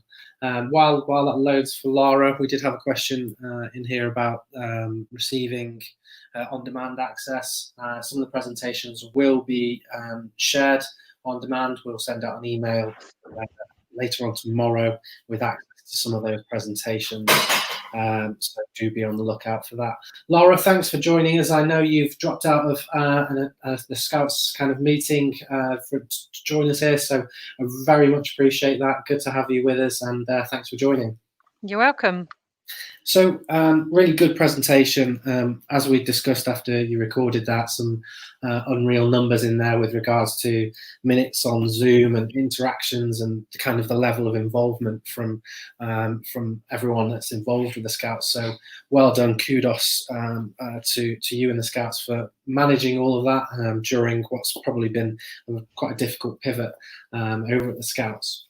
I wanted to start with a question around kind of your transit, more of kind of a personal question, professional obviously, but when we last heard from you, you were a Chief Digital and Technology Officer at Age UK, and then you've transitioned into this new role, well, relatively new role at the Scouts as Chief Digital Officer. Kind of wanted to go into that into a bit more detail and see if you're seeing kind of similar challenges in a digital sense with that, and kind of your outlook on that. I think we just lost Laura there. I'm not sure if she was happy with the question. Hopefully we'll get Laura back in the room. I think the mic and camera feed just got knocked off there, so you're back. Caller. Yeah, I mean, I think, you know, I'm working for a very different organisation now. Obviously, I've gone from one age spectrum to the other, which is great. I think it's just a whole different organisation and different challenges. I mean, one of the biggest things at Scouts is that we have 165,000 volunteers. So although our HQ staff is actually really quite small, I've got a team of only about 18 people in my digital tech team. Obviously, we've got a huge lot of people that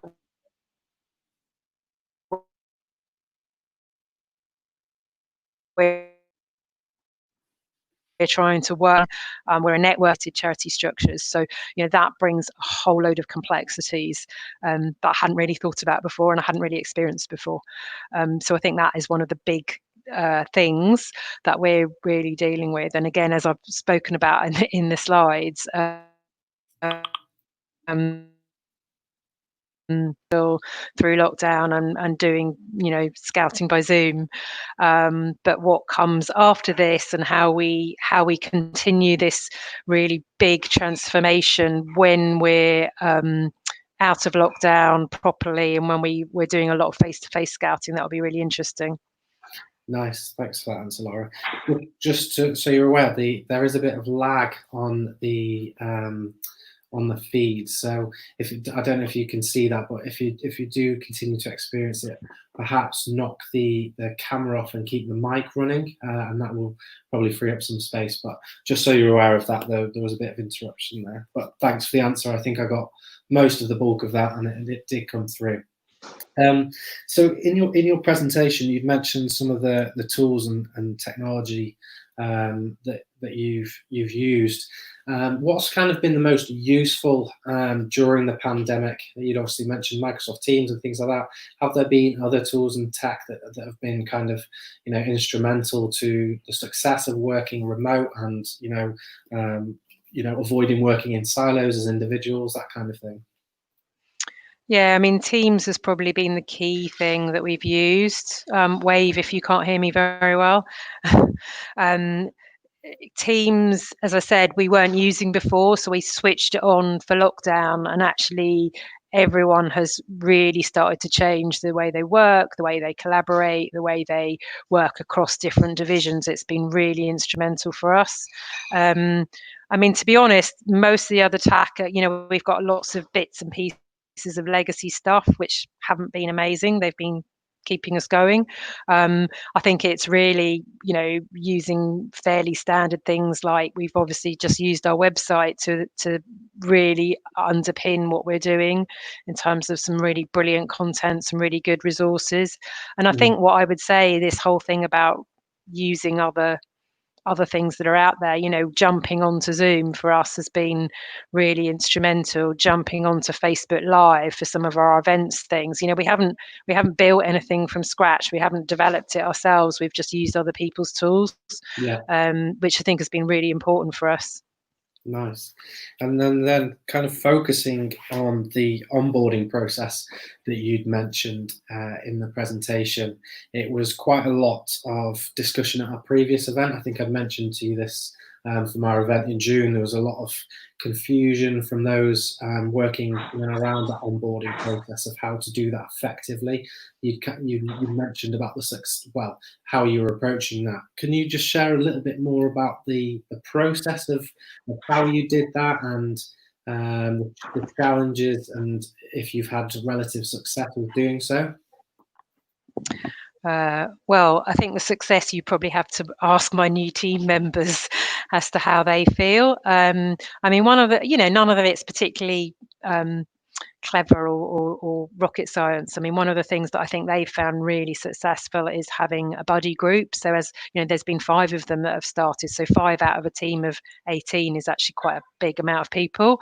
But they set up a little buddy group, which I think has been really important for them to be able to compare notes, and they just get connect in, and they've got their own channel on Teams.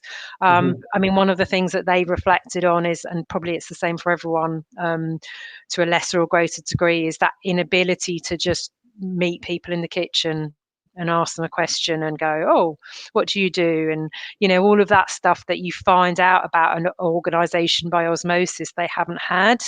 And I think that's been really difficult. And I would say, probably on reflection, I'd think a bit more carefully about how I'd help them with that. You know, so whether, I don't know, you do arrange drop-in sessions from different key people through the organization to really give them a bit more of a wider experience as to how we do things. So I think that whole cultural bit has been probably a lot harder for them to absorb than if we were all together, you know, chatting, bumping into people, making friends with people outside of your immediate team. I think, you know, a lot of people I've heard talk about that, not just new people, you know, which is how do you have that informal, non-prescriptive meeting time? Be interested to know how other people have solved that issue. Sure. And then it's a question that I've asked a few times today, and that's kind of about the road ahead. So clearly there's a huge amount of uncertainty still across all businesses, across all organizations, societies, and everything like that. But beyond going kind of beyond the pandemic in the next 12 months, what's going to be the biggest challenge coming through this and out of this in the transformation sense?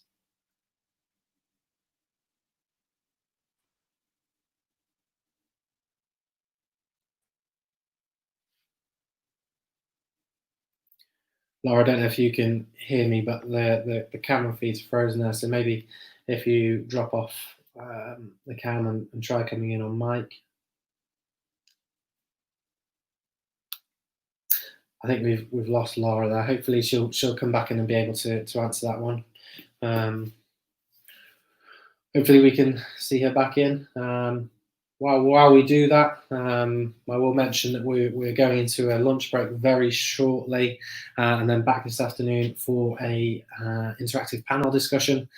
Joining us on that panel, we have Sadef Gavaz, who went live with the presentation this morning from the Natural History Museum. Also, we have Phil Clayson, former CIO from SSE, and Mercedes, former Global Digital Director from Clark. So we're going to have an hour chat with those. We've got some good high-level thinking kind of questions. And as mentioned before, if you want to position any of those questions forward, I'll see if Laura's able to join us for the last few minutes. She's in the room still, but hopefully, Laura, if you are there and can hear me, we'll just wait for a few seconds to get your mic feed back up if you can.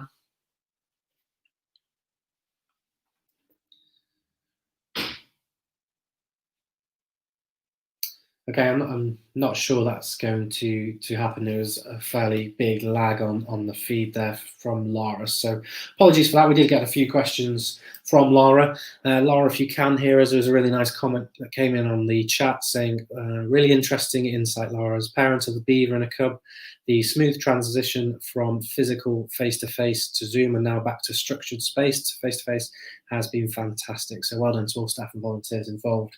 A big thanks to Laura for joining us there and for getting those questions in. We did get a few. So as mentioned, we're now into a lunch break. So get your sandwiches made or delivered. And then we'll be back for the afternoon panel discussion that starts at 2 o'clock. That's British summertime. And that will be lasting for an hour. We finish up at 3. So see you back on the feed at 2 o'clock, I hope. And until then, have a nice hour break and see you shortly. Thank you very much.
have you back with us. Hope you enjoyed this morning's session for those that joined us. We're now into the afternoon session, and we're going to be joined by Philip Clayton, former Chief Information Officer from SSE, Mercedes, Fidel Lobato, former Global Digital Director of Clark's, and hopefully Sadef Givaz, who's Interim Chief Digital and Product Officer from the Natural History Museum. I've got Mercedes and Phil with me, so just welcoming those into the room, and hopefully we can get going. Phil, welcome. How are you today? I'm good. Can you hear me, Chris? All good? Yeah, all good. I can hear you absolutely fine. Just wait for Mercedes to put the cam back on. Here we go. Good afternoon, Mercedes. How are you?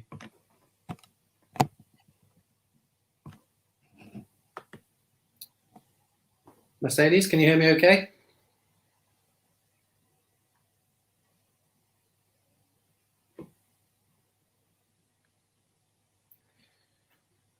Just, Phil, you can hear me okay, can't you? I can hear you loud and clear, Chris. All good? Yeah. Mercedes, can you hear me okay? I think Mercedes is coming in and out. Hopefully we'll get that one sorted.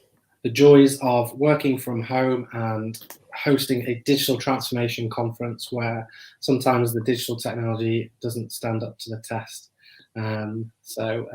Phil, I think we'll get going, and perhaps whilst waiting for Mercedes to come back in and Sadef to join, perhaps you can give a short introduction about yourself. Obviously introduced you as former Chief Information Officer from SSE. Prior to that, you're at Countrywide. So just fill in the gaps for the audience and tell a little bit about yourself. Yeah, thanks, Chris. So both of those are true. So I've just spent a really interesting year helping SSE divest its B2C business into new ownership with OVO. So there's a lot of transformation, both pre and post deal in that role, but really fascinating glimpse into those challenger brands emerging in the energy sector right now. There's loads of them, but OVO obviously one of the leading ones. Prior to that, I was with Countrywide for a short time, doing a piece of advisory work, helping them get their digital strategy underway. And prior to that, a longer spell with TalkTalk, actually doing quite a lot of work, which we sort of may touch on over the course of the next hour. But really interesting 4 years with TalkTalk doing transformation and recovering from their cyber attack and various other really interesting things. So career in digital transformation. I'm a CIO, technology director, software engineer in the beginning, so tech is in my blood, and transformation is something I love doing. Good stuff. Thanks for that, Phil. And Mercedes, if you can I think we've lost Mercedes. If you can hear me, do say. We're just going through the introductions. If you are there.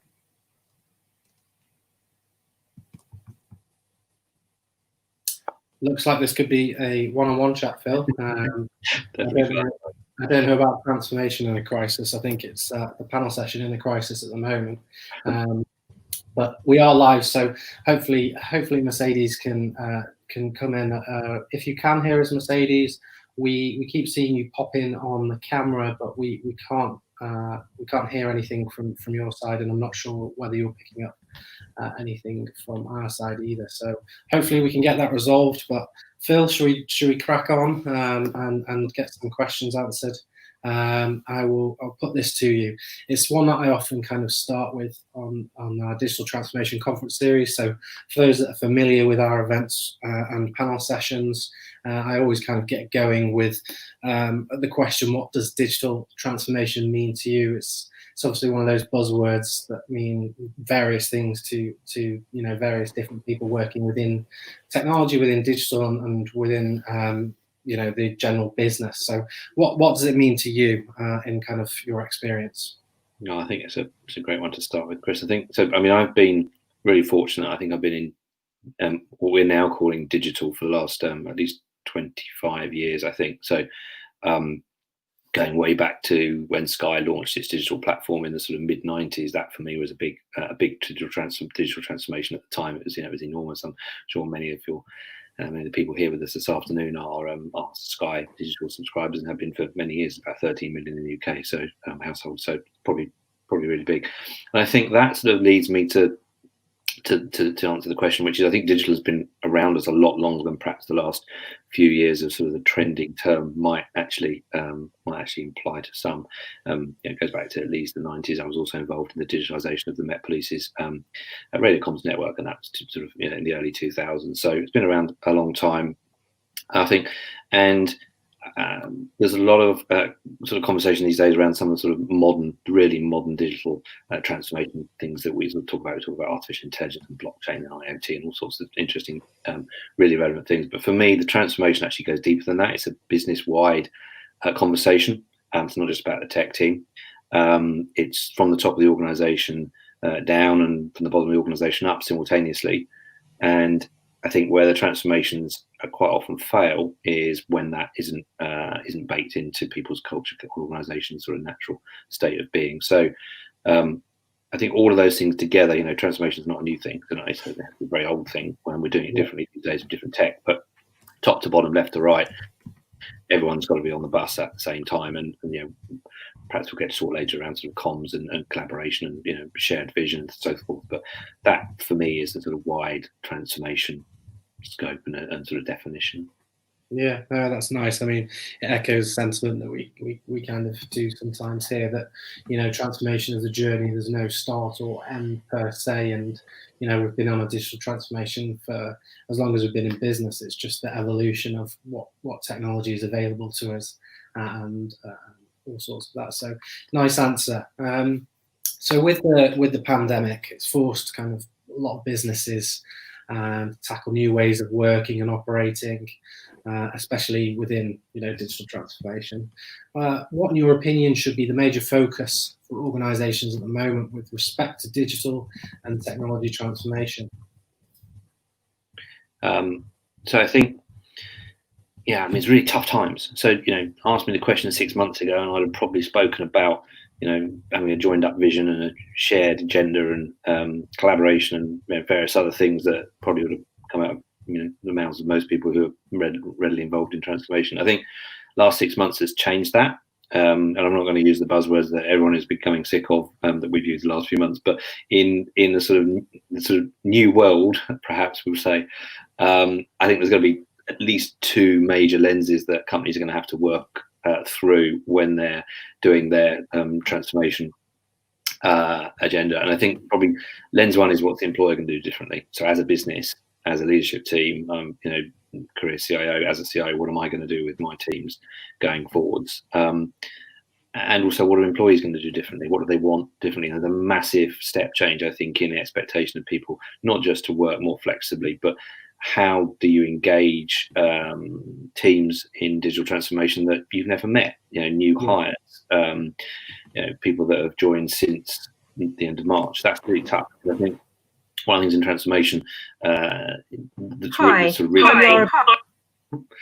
really important is to have everyone aligned, and that's a lot harder to do if you join a new organisation and you've never met your colleagues and you don't know who they are or what they stand for or how they behave. You see them on Zoom, but you don't get as much from that. So I think that's one of the biggest changes for tech transformation going forward, digital transformation going forward, is how do you address that kind of thing, and allowing organizations to develop a culture which is going to be at the moment half online and half in person for those organizations that are encouraging their teams to go back into the office part-time.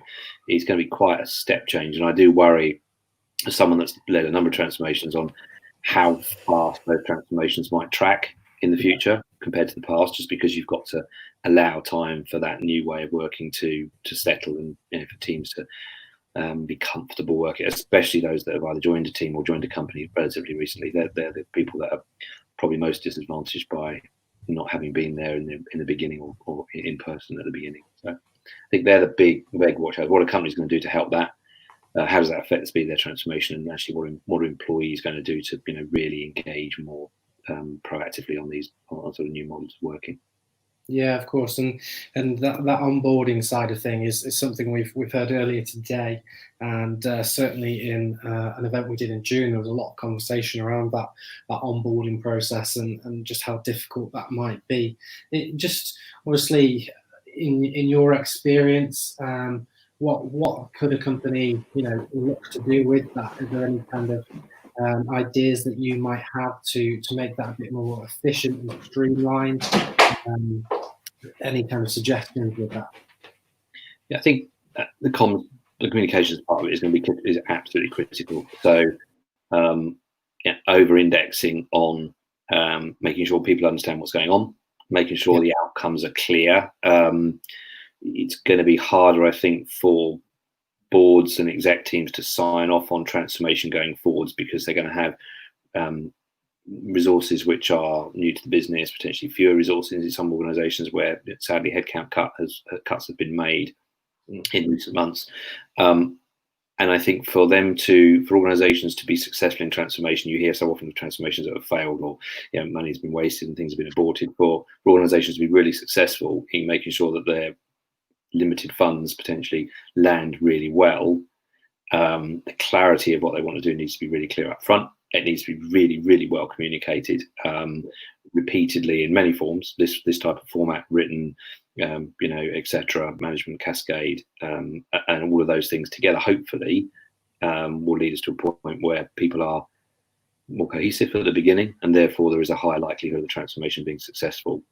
I think if we try and approach it as we used to 6 months ago, I think we'll run aground fairly quickly on big transformational work where people need to be engaged from the start. I think transformations perhaps that started before COVID have run on. I've got observations from peers of mine across the industry where their transformations are running successfully up to the point they want to launch the next phase, and then they found it altogether harder to get it going and sort of get some momentum, starting something in this sort of model. So we will get there. We'll adjust as we're all bright people, but it's just a little bit of time, extra care is taken for the comms part of it, I think, is needed. Of course, that's a really good answer.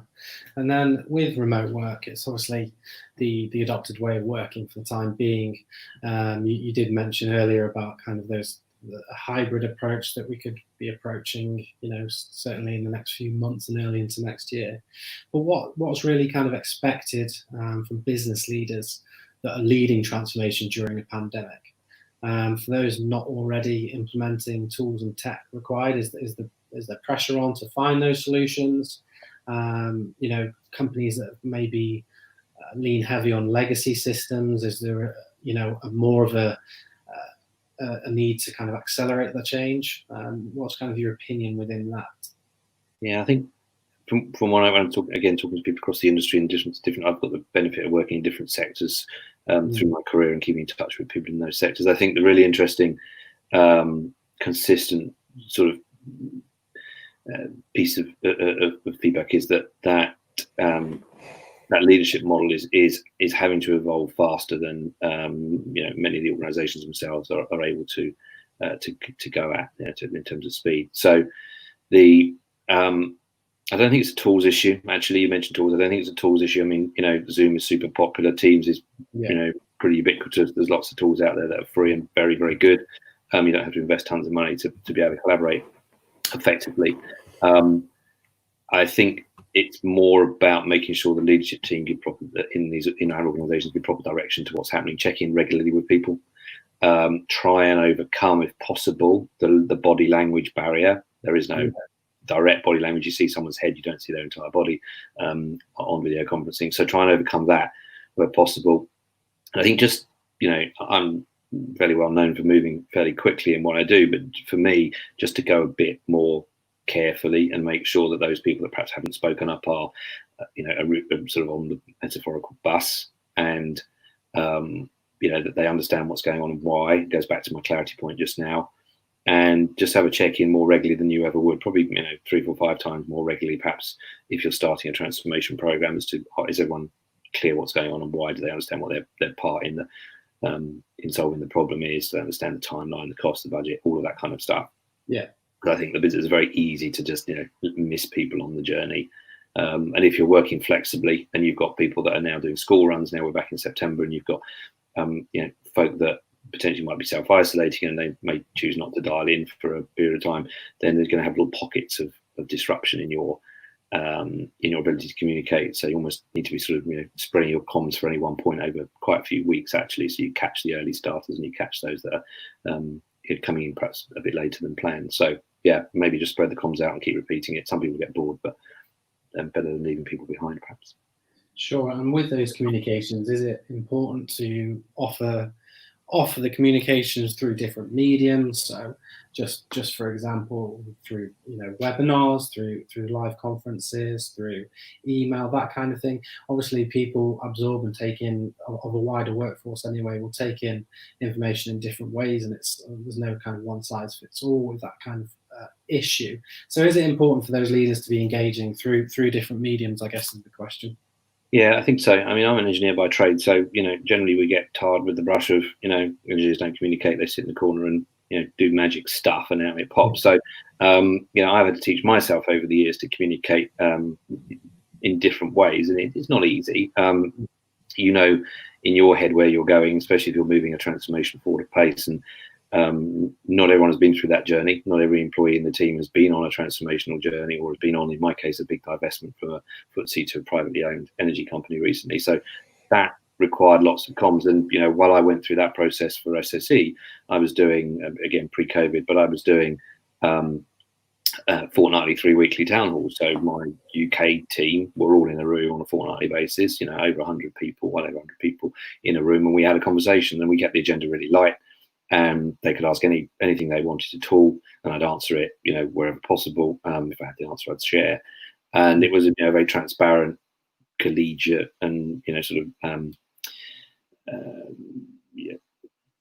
low risk environment. And I was conscious there were people in the room that would speak every single time, and there were people in the room that would never speak. And to a degree, my job was to try and give everyone a voice in various ways. And then as COVID struck, we did a video conferencing platform that had polling functionality, voting functionality, and sharing other sort of types of sharing online in a 2-dimensional form, non-video as well as video. And we used all of those tools, both socially. We did a few social things, and for business. So mixed it up a bit, got everyone sort of comfortable using the tools. We did voice calls. We did, every medium. I wrote, regular emails of the sort of top 3 or 4 things that I was thinking about or doing, and people were, very welcome to chime in and give their views either as a reply or as a one-to-one, and that generated feedback. People are happy doing a one-to-one, and I think one of the observations that came from some of my team members was that I was quite open and happy to take feedback and input. Not every leader might be, but I think it's important, especially now with COVID, that we've got to be a lot more willing to listen, a lot more transparent in our comms. Otherwise, you will leave people behind, and it will be messy as a result in your transformations. Nice, thanks for that. And just quickly, for anyone that's just joining the panel, or rather the one-on-one conversation we've got going here, I think we experienced some technical difficulties on the side of Mercedes and Sedef. So Phil and I are having a good old-fashioned catch-up one-on-one, and we're running through those questions with Phil now. So just quickly, we will try and continue to pull Mercedes, Sedef in. If we don't, what we'll do is we'll have the same kind of conversation with those and relay that back to you at the end of the conference. We'll get that recorded and sent over. But for now, it's Phil and I. And Phil, really appreciate this different format.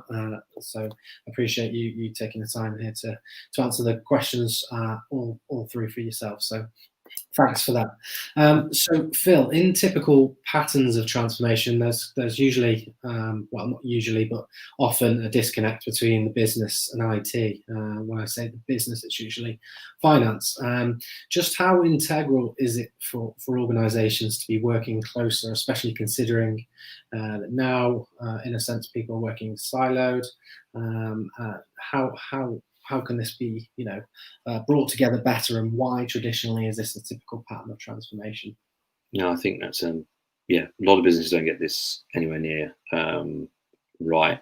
It's not just finance. I think if you're working with a business partner who runs a P&L, has a customer-facing product and service line, they've got their own ideas of where they want to go. I run IT, and my job is to make sure that they are properly looked after from a product development, service, operations perspective. But invariably, unless you're a really fresh startup, scale up, invariably you will have a ton of legacy IT. You touched on it, I think, a few minutes back, a ton of legacy IT to deal with as well. and my job leading IT is to make sure that doesn't cause a problem to the business at the same time as pushing the business forward. So it's a gentle blend of old and new, and I think there's the tension. So IT isn't always just there to service the new product development; it's also there to service some of the technical debt, or the legacy IT as it's called.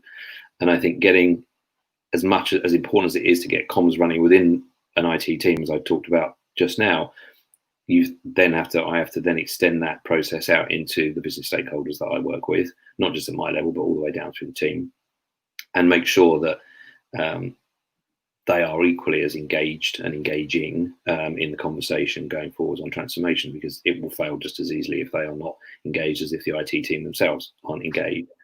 So I think everything I said just now around sort of getting stakeholders aligned, getting people on the bus, not going necessarily as slowly as the sort of part of the comms process needs you to go to get everyone aligned, but actually making sure that you've got very clear opportunities for people to understand what's going on, be aligned, join the conversation as early as possible. Feel free to comment if they're not comfortable with something, or don't understand something, or something's not possible.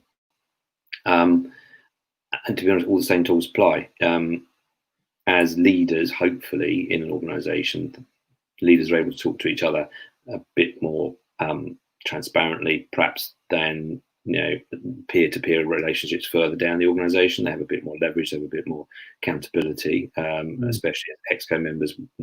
Typically, an ExCo team that I've sat on will share the future success of the business as well as the success of our divisions or operating units. So that has to come together as a joined up piece. So I think in terms of business and IT, there's no reason why it should be any different to any other team being successful, or teams working within themselves being successful. It's the same principles apply, I would say. But again, lots of comms, lots of clarification, lots of checking and understanding, over index on all of that kind of thing, I think, and that will take you through the current times. And just with that, it's just a question that's kind of come to me as you've answered that. You say about leaders talking to each other and everything. With COVID, it's forcing a lot of kind of different types of innovation. But when leaders tend to communicate, or even frontline staff, a lot of innovation kind of comes from, corridor chats, or, at the water fountain kind of thing. I think the typical example there is all the products that have come out of Google from, chats that where, what are the part of the office? Are we going to struggle to kind of find these ideas in these times? Because, this is here to stay. We're going to be in these positions for quite a while to come. Do you think organizations might struggle? Yeah, I guess it depends on the organization. So if you're really, it's a shame Mercedes isn't here to sort of help us with this one, because I know she was heavily involved in sort of innovation with IKEA, and there's the innovative company if there was one. So I think some big organizations will have an innovation team, or people who look after R&D and innovation, and they are charged solely with pushing boundaries and experimenting and come up with new ideas. So I think those organizations are very lucky, and if they can convert those ideas into products and services and ultimately some revenue, then great.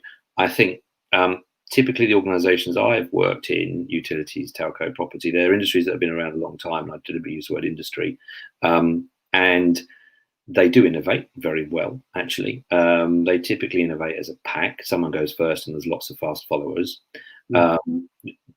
It's difficult sometimes across those three industries to pick out a true innovator in, I might name a few, but probably upset others.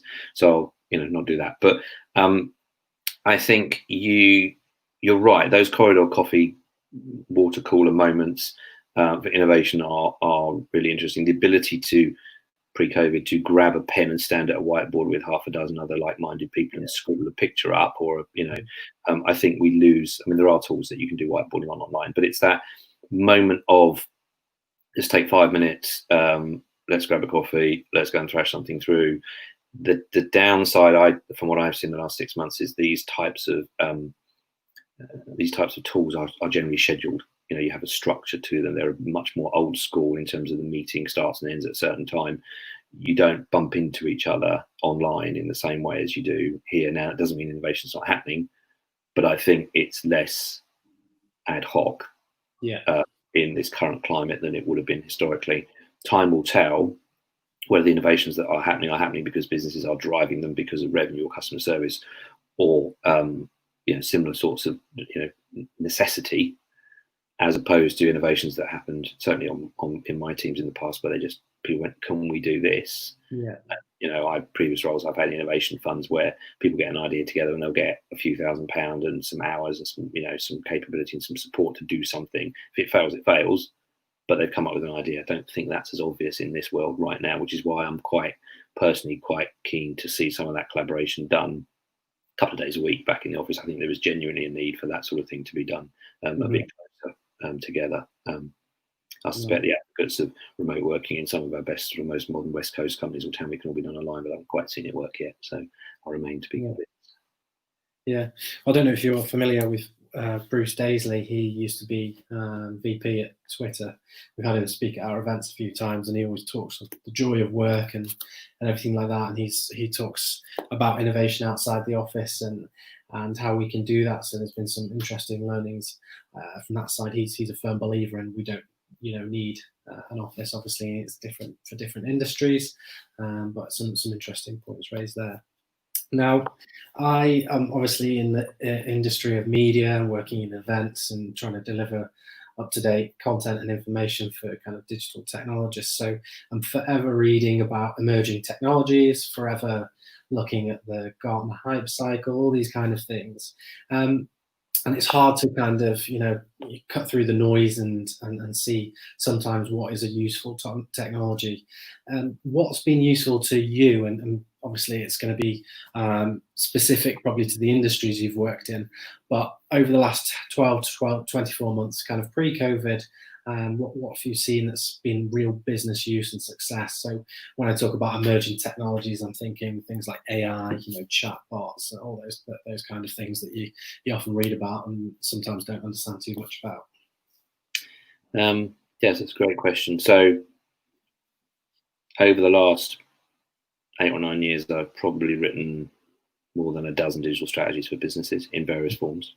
I did a long spell of consulting and wrote quite a few of our biggest high street brands. They're then digital strategies. They've obviously moved on a bit since, which is quite correctly the case. I think still to be convinced on some of the really emerging technologies for businesses which actually are dragging behind them an enormous history, an enormous legacy. I mean, if you're lucky enough to be in a startup which focuses purely on one of the emerging technologies, then that's your day and your night. You live and breathe that. If you're working in a big corporate, which is where I've spent quite a lot of my career, you can see as much legacy innovation crying out to be dealt with as you can as a more modern thing. So just cleaning up some of the old stack, actually, whilst it isn't particularly exciting for an engineer writing the code, is actually immensely valuable to an organization's cost base and risk profile, especially around cyber and data. So for me, I have quite a strong lens on innovations that can help me speed up that process. Cloud is a great example of something which has been around a long time, but actually really helps me clean up tech debt, legacy IT in big organizations. I'm quite proud to say that a lot of the last 2 or 3 major successes I've had have been a result of actually almost forcing businesses off of old technology onto software as a service, for example. Getting people off of large mainframes or large ERP systems onto something which is actually a bit leaner and a bit smaller and sometimes cheaper, a lot easier to maintain and understand. Doesn't feel like innovation in the sort of sort of sparkly sense, the sort of shiny new stuff sense, but actually for businesses that take out £10 million a year of operating cost by moving from an old ERP to a new one, that's material for just how big you are. So a lot of the work I do is around that. So the companies, and they don't have the sort of same sort of sexiness as some of these other technologies, but the companies that are out there that produce widgets that migrate data seamlessly from one platform to another overnight, that to me is valuable, and that sort of innovation that wasn't around a few years ago. We used to do it manually in batch jobs. So I think, you know, if you went to someone who worked at Google, they'd give you a completely different answer to the one I've just given you. But I think for me, anything which allows me to reduce the size of my IT estate, save a ton of money in the process, take a load of operational risk out, reduce the cyber risk, that is the kind of thing that I tend to look in detail at as I sort of do transformation in the places I do it. Nice. That's a really good answer. And I think it's obviously really important, because that's the removing those systems, introducing new systems. That's can be the catalyst for change further down the road. So glad you've raised that. It's not something we often hear. A lot of people always want to talk about, as you mentioned, sexy stuff and that. But so it's really helpful answer there. You did mention there about writing digital strategies and the amount that you kind of strategized over the last 8-9 years. How often? So you start a strategy, you put it forward. How often do you have to kind of revisit that strategy, and tinker with it or change it, or have you ever had to completely scrap something and put a new part in? What was that strategy, and tinker with it or change it, or Yeah. So I don't think you'll ever have a strategy that, what's the expression? The strategy only barely survives the sort of first contact, I think, is the military sort of phrase. But I think if you're not looking at your strategy once a quarter, probably for a day at the macro level, then probably it's become a document that's collecting dust on a shelf somewhere. If you're living and breathing it, and you've got, to your point earlier, Chris, around the relationship with business, if you've got a really, really strong relationship with your business colleagues who run the P&L or run a customer-facing product service function, then actually you're probably as aware of what's going on, or should be at least as aware of what's going on in their sector and their product and their customer base, their competitor landscape, as they are. And I think a good IT team, good CIO, good CDO, good CTO will work with the business leads to push stuff in their direction with confidence. They won't feel like they're undermining or adding any sort of negative connotation to sort of putting those ideas on the table, because they're trying to help, they're trying to understand, they're trying to grow with the business and grow with that business unit. So I think if you do that, you're doing strategy review daily. You're doing it in moments rather than hours in a meeting room or something, but you're doing it daily. And if you are doing it like that, then you're probably you'll stand more chance of being successful than if you sort of sit down once a quarter and dig it out for a day and read through it and put it away again. Obviously, some big organisations have teams that just do this for a living. So, but these days they're few and far between, in my experience. I think your point around if you ever ripped a strategy up and started again, yes. I've worked for a FTSE 250 organisation that had a material cyber breach. I was part of the team that fixed that, from the day it happened onwards for 3 years.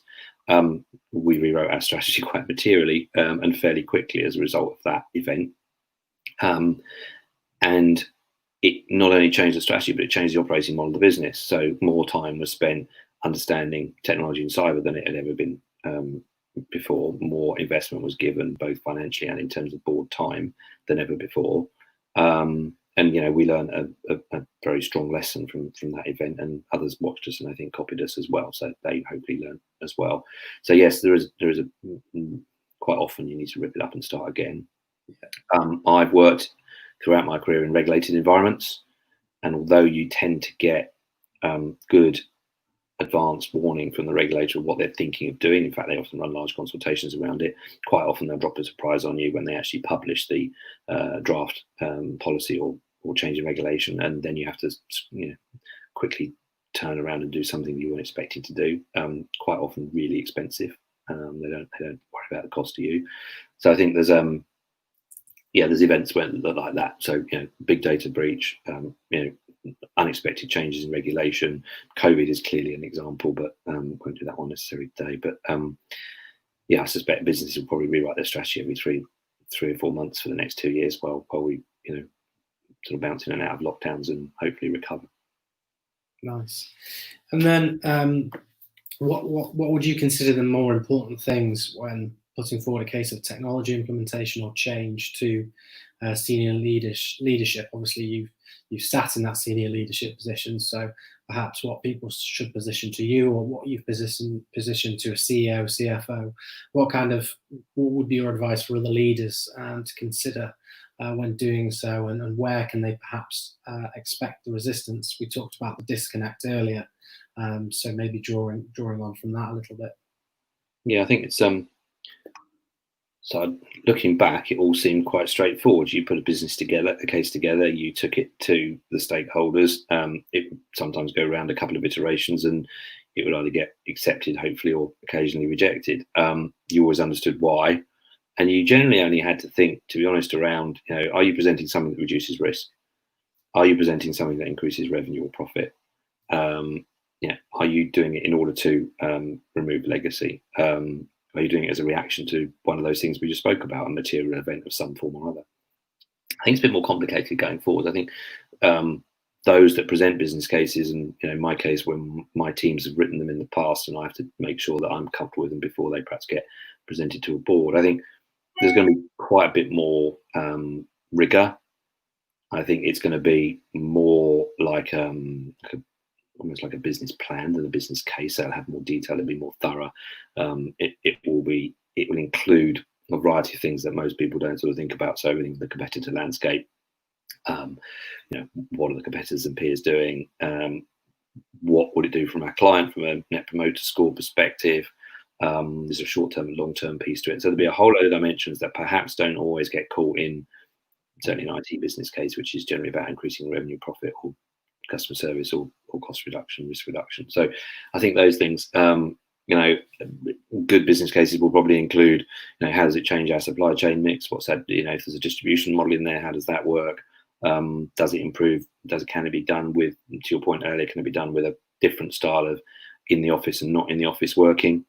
How does that work? A good board, good chief people officer, HR director will probably challenge the IT team to say, well, how are you going to keep people on the bus? How are you going to get them to collaborate? How are you going to get them informed and communicated? How are you going to check actually it's the right thing to do when you've got people working, less in the office than they used to? So I think some of those, a good board will challenge on some of those things where historically they weren't necessary to be on the agenda. So yeah, I think from that perspective, a different time is coming, and again, it's going to have to be done at pace. It's no good sort of it taking 3 or 4 times longer than it used to take. Because, I'm Laura Burns, and I'm Chief. Hi. Because people with the competition won't allow you to be able to do that. You'll have to go at pace and have the depth and quality that is required. Nice, thanks. Sorry about that. I'm not sure what happened there. So how much do you think the pandemic is going to change business in a sense of kind of digital technology transformation approach?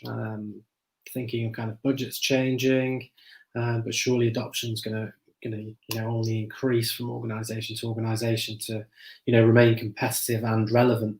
What can we expect to see frontline innovation and kind of looking both internal transformation and outward facing transformation? I know that's a big question, so perhaps draw on a few parts of that if you can. Yeah, I think it probably goes back to my last point around sort of focus. Yeah. Business case focus at the very beginning before money gets approved. I'm quite keen on having a better journey to agility, and I use the word agility rather than agile, because I'm not going to sort of be promoting one or more of the agile frameworks from a development perspective, but just having more agility in the business. And I think I'm sort of looking ahead. I'm thinking if you have this much rigor in a business case going forwards, as I sort of outlined just now, then how do you then keep that agility running when you're actually being more demanding on what the outcome looks like? You'll be more specific on what the deliverables are, and you're probably, in essence, creating more of an old waterfall style delivery model in order to satisfy investment portfolio, investment envelope. So I think the pandemic will. I think it will increase innovation in as much as does that provide an end goal to the customer. I think, to my point earlier around coffee machine moments, I think it will decrease the ad hoc ad hoc innovation that is, just appears, rightly so. I think that will get diminished. I take your point around the person you spoke about. Interesting to look that up later a bit more. I think I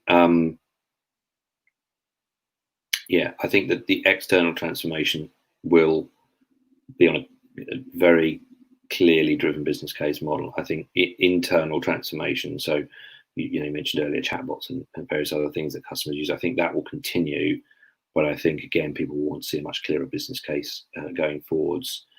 And I think this is an opportunity for a lot of organizations to clean up inside themselves, not just tech, by the way, but business process. I mentioned ERP earlier. A lot of organizations have had the luxury of creating buying an ERP platform, then creating a completely customized version of it, which causes havoc forevermore if you're not careful. So I think a lot of that sort of thing will stop.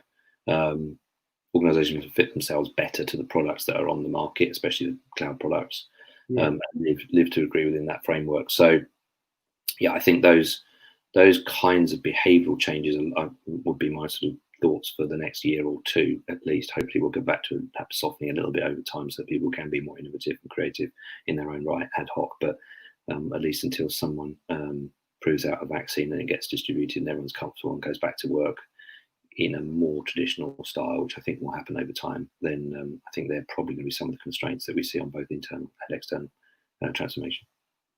Nice, cool. And then you've offered plenty of kind of key learnings and insights and whatnot during this conversation, but just to kind of on a final question, if you could reinforce any of those key learnings or maybe something you haven't mentioned from your own experience on kind of advice for navigating through this uncertainty over the next 12 months. You've obviously probably in your time navigated business uncertainty and in a sense of transformation and leadership. Any kind of learnings from that you could kind of offer some transparency to and perhaps maybe reassure one or two leaders that are a little bit concerned at the moment? Yeah, it's a tough time. It's a really tough time. I think probably the observation I've got, again, this is coming from the mouth of a ex-software developer engineer who's worked hard to get to the role I've got now. But I think the observation I've got is actually it won't work. It being transformation, it won't work without a decent team around you. Yeah. And what I think I've learned over the years, and it's been an evolving journey. I'm not 100% there yet, but I'm closer than I was 5-10 years ago. But I think what I've learned over the years is that if you can, and you should, but if you can and do invest in the development of the team, and that doesn't just mean skills, that's coaching and mentoring one-to-one privately and without any form of agenda. It's just, if you see something that's could be better, done better, then sit down with the individual, have a conversation. If need be, sit and work through it with them. A lot of leaders don't have the time to do that, but it means a lot to a lot of people if they take 5-10 minutes, just have a chat, show them something on Excel or a line of code or something. So if you get a chance to do that. And I think in the slightly more measured world we're going to be in, that will mean a lot to a lot of people. That will take you a long way. And keeping that team on that journey using that kind of approach, I think was probably one of the things I've tried really hard to do. And I'm an impatient individual, by anyone that's worked with me will know I'm an impatient individual. So it's hard for me to slow down and do those conversations. But if you can, it's incredibly valuable. So that'd be lesson number one. I think observation number one. Lesson makes me sound like a teacher. That's not good. Observation number one. Observation number two, I think, is I think there's a lot of organizations that are going to actually look at themselves and just be leaner in their tech stack. They're going to switch off things they've not had. And I've spent the last 10 years doing this at different organizations, mostly in telecoms, but switching off things that aren't needed. Yes, there's always pushback. The engineer wanted to worked on it. It's now his or her baby. But getting those things off, getting them into cloud, getting them modernized, if you don't need them, switch them off altogether. That, I think, is a journey that takes a lot of persuasion. It's helped quite often by a single event, so a cyber breach, I was involved in the build out of London 2012's technology stack with BT, so we were able to use that event as a means to modernise some of BT's estate. And the recent work I've done helping SSE separate the consumer division, the B2C division for divest and sale, allowed us to also sort of break some ties in the technology stack as well. So quite often helpful to have an event. COVID's a good event if I don't want to sort of use the crisis to too much advantage, but it is an event. It is a chance to have a think, a chance to rewrite that strategy. Yeah. If you can, now's the time to do it, because if we get 2 years down the line and everything's returned, let's pray it does, but everything's returned broadly to normal, the opportunity may not be as obvious at the time. So yeah, that would be my sort of couple of observations. Well, look, Phil, thanks so much for that. I really appreciate you, and you can have a breather now, by the way. I really appreciate you joining for that, and obviously it was meant to be a panel discussion, but I think there were a few technical difficulties on the other end with that, so it would have been great to have had Mercedes and Sedef pip in on those as well. As you mentioned, Phil, Mercedes is instrumental in IKEA's kind of innovation, and so we will try and catch up with Mercedes, and perhaps we'll have that on tomorrow's agenda. But a big thanks to you there, Phil, for joining and fielding those questions. I mean, we've got up to almost 50 minutes there, just you and I, so there was absolutely heaps of information there, and it was really good to pick your brain. You've obviously got a very impressive CV, so it was nice to have the chance to talk to you and to kind of run through these issues. So appreciate you spending the time with us, Phil. Good, thank you, Chris. Hope everyone found it useful. Cheers, Phil, and take care. Thank you. All right, then, well, a bit of an off-piste panel session there. It ended up being a one-on-one for those that didn't catch the middle or the start of that. We had some technical issues trying to get Mercedes into the room for that chat. So apologies that we weren't able to get Mercedes' perspective on that. However, we will endeavour to get a kind of chat organised, perhaps. Maybe we'll have that on the agenda for tomorrow. We are back in the morning tomorrow. We start again at 9:15, and we've got 6 presentations tomorrow. Some really good content to come, and of course some live Q&A sessions if we can do so. With the live elements and everyone depending on kind of that home technology, it can be a little bit frustrating when sometimes it doesn't come off on the online events. So do forgive us if there were certain little glitches today with the online broadcast. Hopefully there was enough there to keep you entertained, and enough information there for you to kind of get some good insights and inspiration from all the presentations, the conversations that were had, and we've got a morning full of it tomorrow. So hopefully you can join us then. A few questions coming in around kind of on demand. Certain presentations will be shared where possible, and we will share that shortly after the conference ending tomorrow. But we'll be live and on air for tomorrow. If you've got any questions, you can fire us an email at hello@raw-media.co.uk. If you want to get involved in the future. We are running some more events in October, so do check out our calendar at raw-media.co.uk. We've got another event starting at the start of October that's more European-based businesses, and then later on in October we have a North America kind of focused conference with various organisations from that side of the pond. I would like to say thank you to all our brilliant speakers today for presenting. Of course, our sponsors, Aptivist and Daggerwing, who presented today. Tomorrow we've got Xerox and Microsoft as part of our sponsors presenting, so we look forward to hearing from those. And we've got various other speakers tomorrow as well. So that's all from us today. I hope you enjoy the rest of your day. I've enjoyed hosting this and hearing from some wonderful speakers. Appreciate you joining the live broadcast, and we'll see you in the morning. Stream will be up just before 9 o'clock with the first session underway at 9:15. So see you then, and look forward to it. Thanks very much.